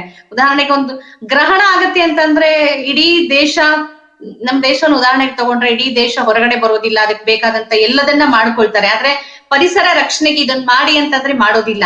ಇದೆರಡು ವಿಚಾರಗಳ ಬಗ್ಗೆ ತಮ್ಮ ನಿಲುವೇನು? ಇಲ್ಲ, ಈಗ ಏರ್ ಪೊಲ್ಯೂಷನ್ ನಾವು ಆಕ್ಚುಲ್ ಆಗಿ ನಮ್ಮ ಇದೇನಾಗಿದೆ ಅಂತಂದ್ರೆ, ನಾವು ಖಂಡ ದೃಷ್ಟಿ ಅಂತ ಹೇಳ್ತಾರೆ. ಅಂದ್ರೆ ಐಸೋಲೇಷನ್ ಅಲ್ಲಿ ಪ್ರಾಬ್ಲಮ್ ನ ನೋಡೋದು. ಈಗ ಓಝೋನ್ಗೆ ಒಂದಿನ ಇಟ್ಟಿದ್ದೀವಿ, ಏರ್ ಪೊಲ್ಯೂಷನ್ ಒಂದಿನ ಇಟ್ಟಿದ್ದೀವಿ, ವಿಶ್ವ ವಾಟರ್ ಡೇ ಅಂತ ವಿಶ್ವ ದಿನಾಚರಣೆ ಎಂದಿದೆ. ಹಾಗಾಗಿ ಇದು ಆಕ್ಚುಲ್ ಆಗಿ ಒಂದು ಆಂಶಿಕ ದೃಷ್ಟಿಯಿಂದ ನೋಡುವಂತ ವಿಚಾರಗಳೇ ಅಲ್ಲ ಇದು ನನ್ನ ಪ್ರಕಾರ. ಇವೆಲ್ಲವೂ ಒಂದಕ್ಕೊಂದು ಸಂಬಂಧ ಇರುವಂತವೇನೆ. ವಾಯು ಮಾಲಿನ್ಯ, ಜಲ ಮಾಲಿನ್ಯ, ಮತ್ತೆ ಓಝೋನ್ ಕ್ಷೀಣವಾಗ್ತಾ ಇರೋದು, ನಾಶ ಆಗ್ತಾ ಇರೋದು, ಕಾಡುಗಳ ನಾಶ, ಇವೆಲ್ಲ ನದಿಗಳ ಮಾಲಿನ್ಯ, ನದಿಗಳು ಬತ್ತೋಗ್ತಾ ಇರೋದು, ಆಮೇಲೆ ಹವಾಮಾನ ವೈಪರೀತ್ಯ, ಕ್ಲೈಮೆಟಿಕಲ್ ಚೇಂಜಸ್, ಇವೆಲ್ಲವೂ ಕೂಡ ಒಂದಕ್ಕ ಜೊತೆ ಒಂದು ಸೇರ್ಕೊಂಡಿರುವಂತವೆ. ಇವನ್ನ ಒಂದನ್ನ ಐಸೋಲೇಟ್ ಆಗಿ ನೋಡಿ ಇನ್ನೊಂದನ್ನ ಇದನ್ನ ಮಾಡೋಕೆ ಆಗೋದಿಲ್ಲ. ಯಾವ್ದಾದ್ರು ಒಂದಕ್ಕೆ ಎಫೆಕ್ಟ್, ಈಗ ವಾಯು ಮಾಲಿನ್ಯ ಒಂದು ಆದ್ರೆ ಅದು ಕೇವಲ ಗಾಳಿಯ ಮಾಲಿನ್ಯಕ್ಕೆ ಸಂಬಂಧಪಟ್ಟಿದ್ದಂತಲ್ಲ, ಆಸಿಡ್ ರೈನ್ಗೆ ಸಂಬಂಧಪಟ್ಟಿದ್ದು, ಗ್ಲೋಬಲ್ ವಾರ್ಮಿಂಗ್ಗೆ ಸಂಬಂಧಪಟ್ಟಿದ್ದು, ವೆಜಿಟೇಷನ್ ಮೇಲೆ ಪರಿಣಾಮ ಬೀರುವಂತದ್ದು, ಹೀಗೆ ಪ್ರತಿಯೊಂದನ್ನು ಮಾಡ್ಕೊಂಡಿದ್ದೇವೆ. ಸೊ ನಮಗೆ ಆಕ್ಚುಲ್ ಆಗಿ ತಿಳುವಳಿಕೆ ಬಹಳ ಮುಖ್ಯ. ಒಂದು ಹೋಲಿಸ್ಟಿಕ್ ಅಪ್ರೋಚ್ ಮಾಡುವಂತದ್ದು ಇದು ನ್ಯಾಯಾಲಯಗಳಿಗೂ ಕೂಡ ತಿಳಿಬೇಕು. ಕೆಲವು ಕಡೆ ಒಂದಷ್ಟು ವರ್ಷ ಸ್ವಲ್ಪ ಜುಡಿಷಿಯಲ್ ಆಕ್ಟಿವಿಸಮ್ ಇತ್ತು, ಆವಾಗ ಸ್ವಲ್ಪ ಇವುಗಳನ್ನೆಲ್ಲ ತಡೆದ್ರು. ಈಗ ಅಂತ ಜುಡಿಷಿಯಲ್ ಬಗ್ಗೆನೂ ಕೂಡ ನಂಬಿಕೆ ಇಟ್ಕೊಳ್ದಿರುವಂತ ಸ್ಥಿತಿ ಬಂದಿದೆ. ಎರಡನೇದು, ತಾವು ಇದನ್ನ ಖಂಡಿತ ಅಡ್ರೆಸ್ ಮಾಡ್ಲೇಬೇಕಾಗ್ತದೆ. ಯಾಕೆಂತಾದ್ರೆ ನಾನು ಆಗ್ಲೇ ಹೇಳ್ದಂಗೆ ಎಲ್ಲವೂ ಕೂಡ ಒಂದರಲ್ಲ ಒಂದು ರೀತಿಯಲ್ಲಿ ಕೊಂಡಿಯ ಸರಪಳಿಲಿ ಸೇರ್ಕೊಂಡಿರ್ತದೆ. ಎರಡನೇದು, ಕೊನೆಯಲ್ಲಿ ಏನ್ ಹೇಳಿದ್ರಿ ತಾವು? ಇದು ಈಗ ಧಾರ್ಮಿಕ ನಂಬಿಕೆ ಅಂದ್ರೆ ವಿಜ್ಞಾನಕ್ಕಿಂತ ನಮಗೆ ಧಾರ್ಮಿಕ ನಂಬಿಕೆ, ಅದು ನನಗೆ ಅನ್ಸುತ್ತೆ ನಿಜ ಧಾರ್ಮಿಕವಾಗಿ ಬಹಳ ಇದಾಗಿದ್ದಾರೆ. ಆದ್ರೆ ಧಾರ್ಮಿಕತೆಯನ್ನ ಕೆಣಕೋಕ್ ಹೋದ್ರೆ ಅದು ಇನ್ನಷ್ಟು ಗಾಯ ಮಾಡ್ದಂಗ ಆಗ್ತದೆ. ಡಾರ್ವಿನ್ ಒಂದ್ ಕಡೆ ಹೇಳ್ತಾನೆ, ಆತ ಜೀವ ಸಂಕುಲಗಳ ಉಗಮ ಬರೆದಾಗ ಅದು ಚರ್ಚಿನ ಮೇಲೆ ಬಹಳ ಪರಿಣಾಮ ಬೀರುವಂತ ಒಂದು ಕಾನ್ಸೆಪ್ಟ್ ಅದು. ಚರ್ಚಿನ ನಂಬಿಕೆ ಏನಿತ್ತು, ಮತ್ತೆ ಆತ ಬರೆದ ಕಾಲದಲ್ಲಿ ಚರ್ಚು ಮತ್ತೆ ಪ್ರಭುತ್ವ ಎರಡೂ ಸೇರ್ಕೊಂಡು ಜನರನ್ನ ಧರ್ಮದ ಬೋಧನೆಯ ಮೂಲಕ ಆಳ್ತಾ ಇದ್ದಂತ ಕಾಲ, ಅದನ್ನ ಎದುರಾಕೊಳ್ಳೋದು ಅಷ್ಟು ಸುಲಭ ಇರ್ಲಿಲ್ಲ. ಆತ ಚರ್ಚ್ ಏನ್ ಹೇಳುತ್ತೆ ಅದನ್ನ ಬಿಟ್ಟು ಬಿಡೋಣ, ಆದ್ರೆ ವಿಜ್ಞಾನ ಏನ್ ಹೇಳುತ್ತೆ ಇದ್ರ ಬಗ್ಗೆನೆ ಹೆಚ್ಚು ಕಾನ್ಸಂಟ್ರೇಷನ್ ಮಾಡಿ ಅವ್ರಿಗೆ ತಿಳುವಳಿಕೆ ಹೇಳೋದು ಒಂದೇ ದಾರಿ ಅಂತ ಡಾರ್ವಿನ್ ಹೇಳ್ತಾರೆ. ನನಗೆ ಅದು ಬಹಳ ಮುಖ್ಯ ಅನಿಸ್ತದೆ. ಈಗ ಧಾರ್ಮಿಕತೆ ಖಂಡಿತ ಆಧುನಿಕ ವಿಜ್ಞಾನ, ಆಧುನಿಕ ಶಿಕ್ಷಣ ವ್ಯವಸ್ಥೆ ಬಂದ್ಮೇಲೆ ಮೌಢ್ಯ ಕಡಿಮೆ ಆಗ್ತದೆ ಅಂತ ಎಲ್ರು ಹೇಳ್ತಾ ಇದ್ರು. ಆದ್ರೆ ಪರಿಣಾಮ ಅದರ ವ್ಯತಿರಿಕ್ತವಾಗಿದೆ. ಅವ್ರ ಬಗ್ಗೆ ಮಾತಾಡೋದಕ್ಕಿಂತ ನಾನು ಹೆಚ್ಚು ಹೇಳೋದು, ಅವ್ರ ಪಾಡು ಬಿಟ್ಬಿಡಿ, ಏನು ಮಾಡಕ್ಕಾಗಲ್ಲ, ಅವ್ರನ್ನ ಯಾವ ರೀತಿಯಲ್ಲೂ ಕನ್ವಿನ್ಸ್ ಮಾಡಕ್ಕಾಗಲ್ಲ. ನಾವು ವಿಜ್ಞಾನವನ್ನೇ ಒಂದು ಧರ್ಮ ಅನ್ನೋ ರೀತಿಯಲ್ಲಿ ಪ್ರಚಾರ ಮಾಡಬೇಕಾದ ಅಗತ್ಯ ಬಹಳ ಮುಖ್ಯ ಆಗಿದೆ. ಆ ಮೂಲಕ ಅವರ ಮನವೊಲಿಸ್ಬೇಕೇ ಹೊರತು ನಾವು ಧಾರ್ಮಿಕತೆಯನ್ನ ಪ್ರಸ್ತಾಪ ಮಾಡಿದ್ರೇನೆ ಅದು ಬಹಳ ವ್ಯತಿರಿಕ್ತವಾದ ಪರಿಣಾಮ ಬೀರುವಂತ ಅನೇಕ ಸಂದರ್ಭಗಳು ನಾನು ನೋಡಿದ್ದೀನಿ. ಮತ್ತೆ ವೈಯಕ್ತಿಕವಾಗಿ ಕೂಡ ಅದು ನನಗೆ ಅನುಭವಕ್ಕೆ ಬಂದಿದೆ. ಹಾಗಾಗಿ ಡಾರ್ವಿನ್ ಹೇಳ್ದಂಗೆ ಅದ್ರ ಪಾಡಿಗೆ ಅವ್ರನ್ನ ಬಿಟ್ಬಿಟ್ಟು ನಮ್ಮ ಪಾಡಿಗೆ ನಾವು ವಿಜ್ಞಾನವನ್ನೇ ಒಂದು ಧರ್ಮ ಅನ್ನೋ ರೀತಿಯಲ್ಲಿ ನಾವು ಹೋದ್ರೆ ಅದು ಹೆಚ್ಚು ಪರಿಣಾಮಕಾರಿ ಅಂತ ಅನ್ಸುತ್ತೆ. ಸುನಿಲ್ ಅವರು ಬಹುಶಃ ಒಪ್ಕೊಳ್ಬಹುದು ಅಂತ ಅನ್ಸುತ್ತೆ ನನಗೆ. ಓಕೆ, ಇಬ್ರು ನಮ್ಮ ಈ ವಿಶೇಷ ಕಾರ್ಯಕ್ರಮದಲ್ಲಿ ಭಾಗಿಯಾಗಿ ಬಹಳ ವಿಚಾರಗಳ ಬಗ್ಗೆ ಮಹತ್ವವಾಗಿ ಮಾತನಾಡಿದಿರಿ. ಇಬ್ಬರಿಗೂ ಧನ್ಯವಾದ. ನಮಸ್ಕಾರ. ನಮಸ್ತೆ ನಮಸ್ತೆ. ಆದ್ಮೇಲೆ ಇದಾಗಿತ್ತು ವಾರ್ತಾ ಭಾರತೀಯ ವಿಶೇಷ ಕಾರ್ಯಕ್ರಮ. ಇದರದ ಕಾರ್ಯಕ್ರಮಗಳು ಹಾಗೇನೆ ಸಂದರ್ಶನ ಬೇರೆ ಬೇರೆ ರೀತಿ ಕಾರ್ಯಕ್ರಮಗಳನ್ನ ತಾವು ನೋಡ್ಬೇಕು ಅಂತಂದ್ರೆ ನಮ್ಮ ಯೂಟ್ಯೂಬ್ ಚಾನೆಲ್ ಅನ್ನ ಸಬ್ಸ್ಕ್ರೈಬ್ ಮಾಡಿ, ಹಾಗೇನೆ ಈ ಕಾರ್ಯಕ್ರಮದ ಬಗ್ಗೆ ತಮ್ಮ ಅನಿಸಿಕೆ ಅಭಿಪ್ರಾಯಗಳನ್ನ ಕಮೆಂಟ್ ಮುಖಾಂತರ ಹಂಚಿಕೊಳ್ಳಿ. ನಮಸ್ಕಾರ.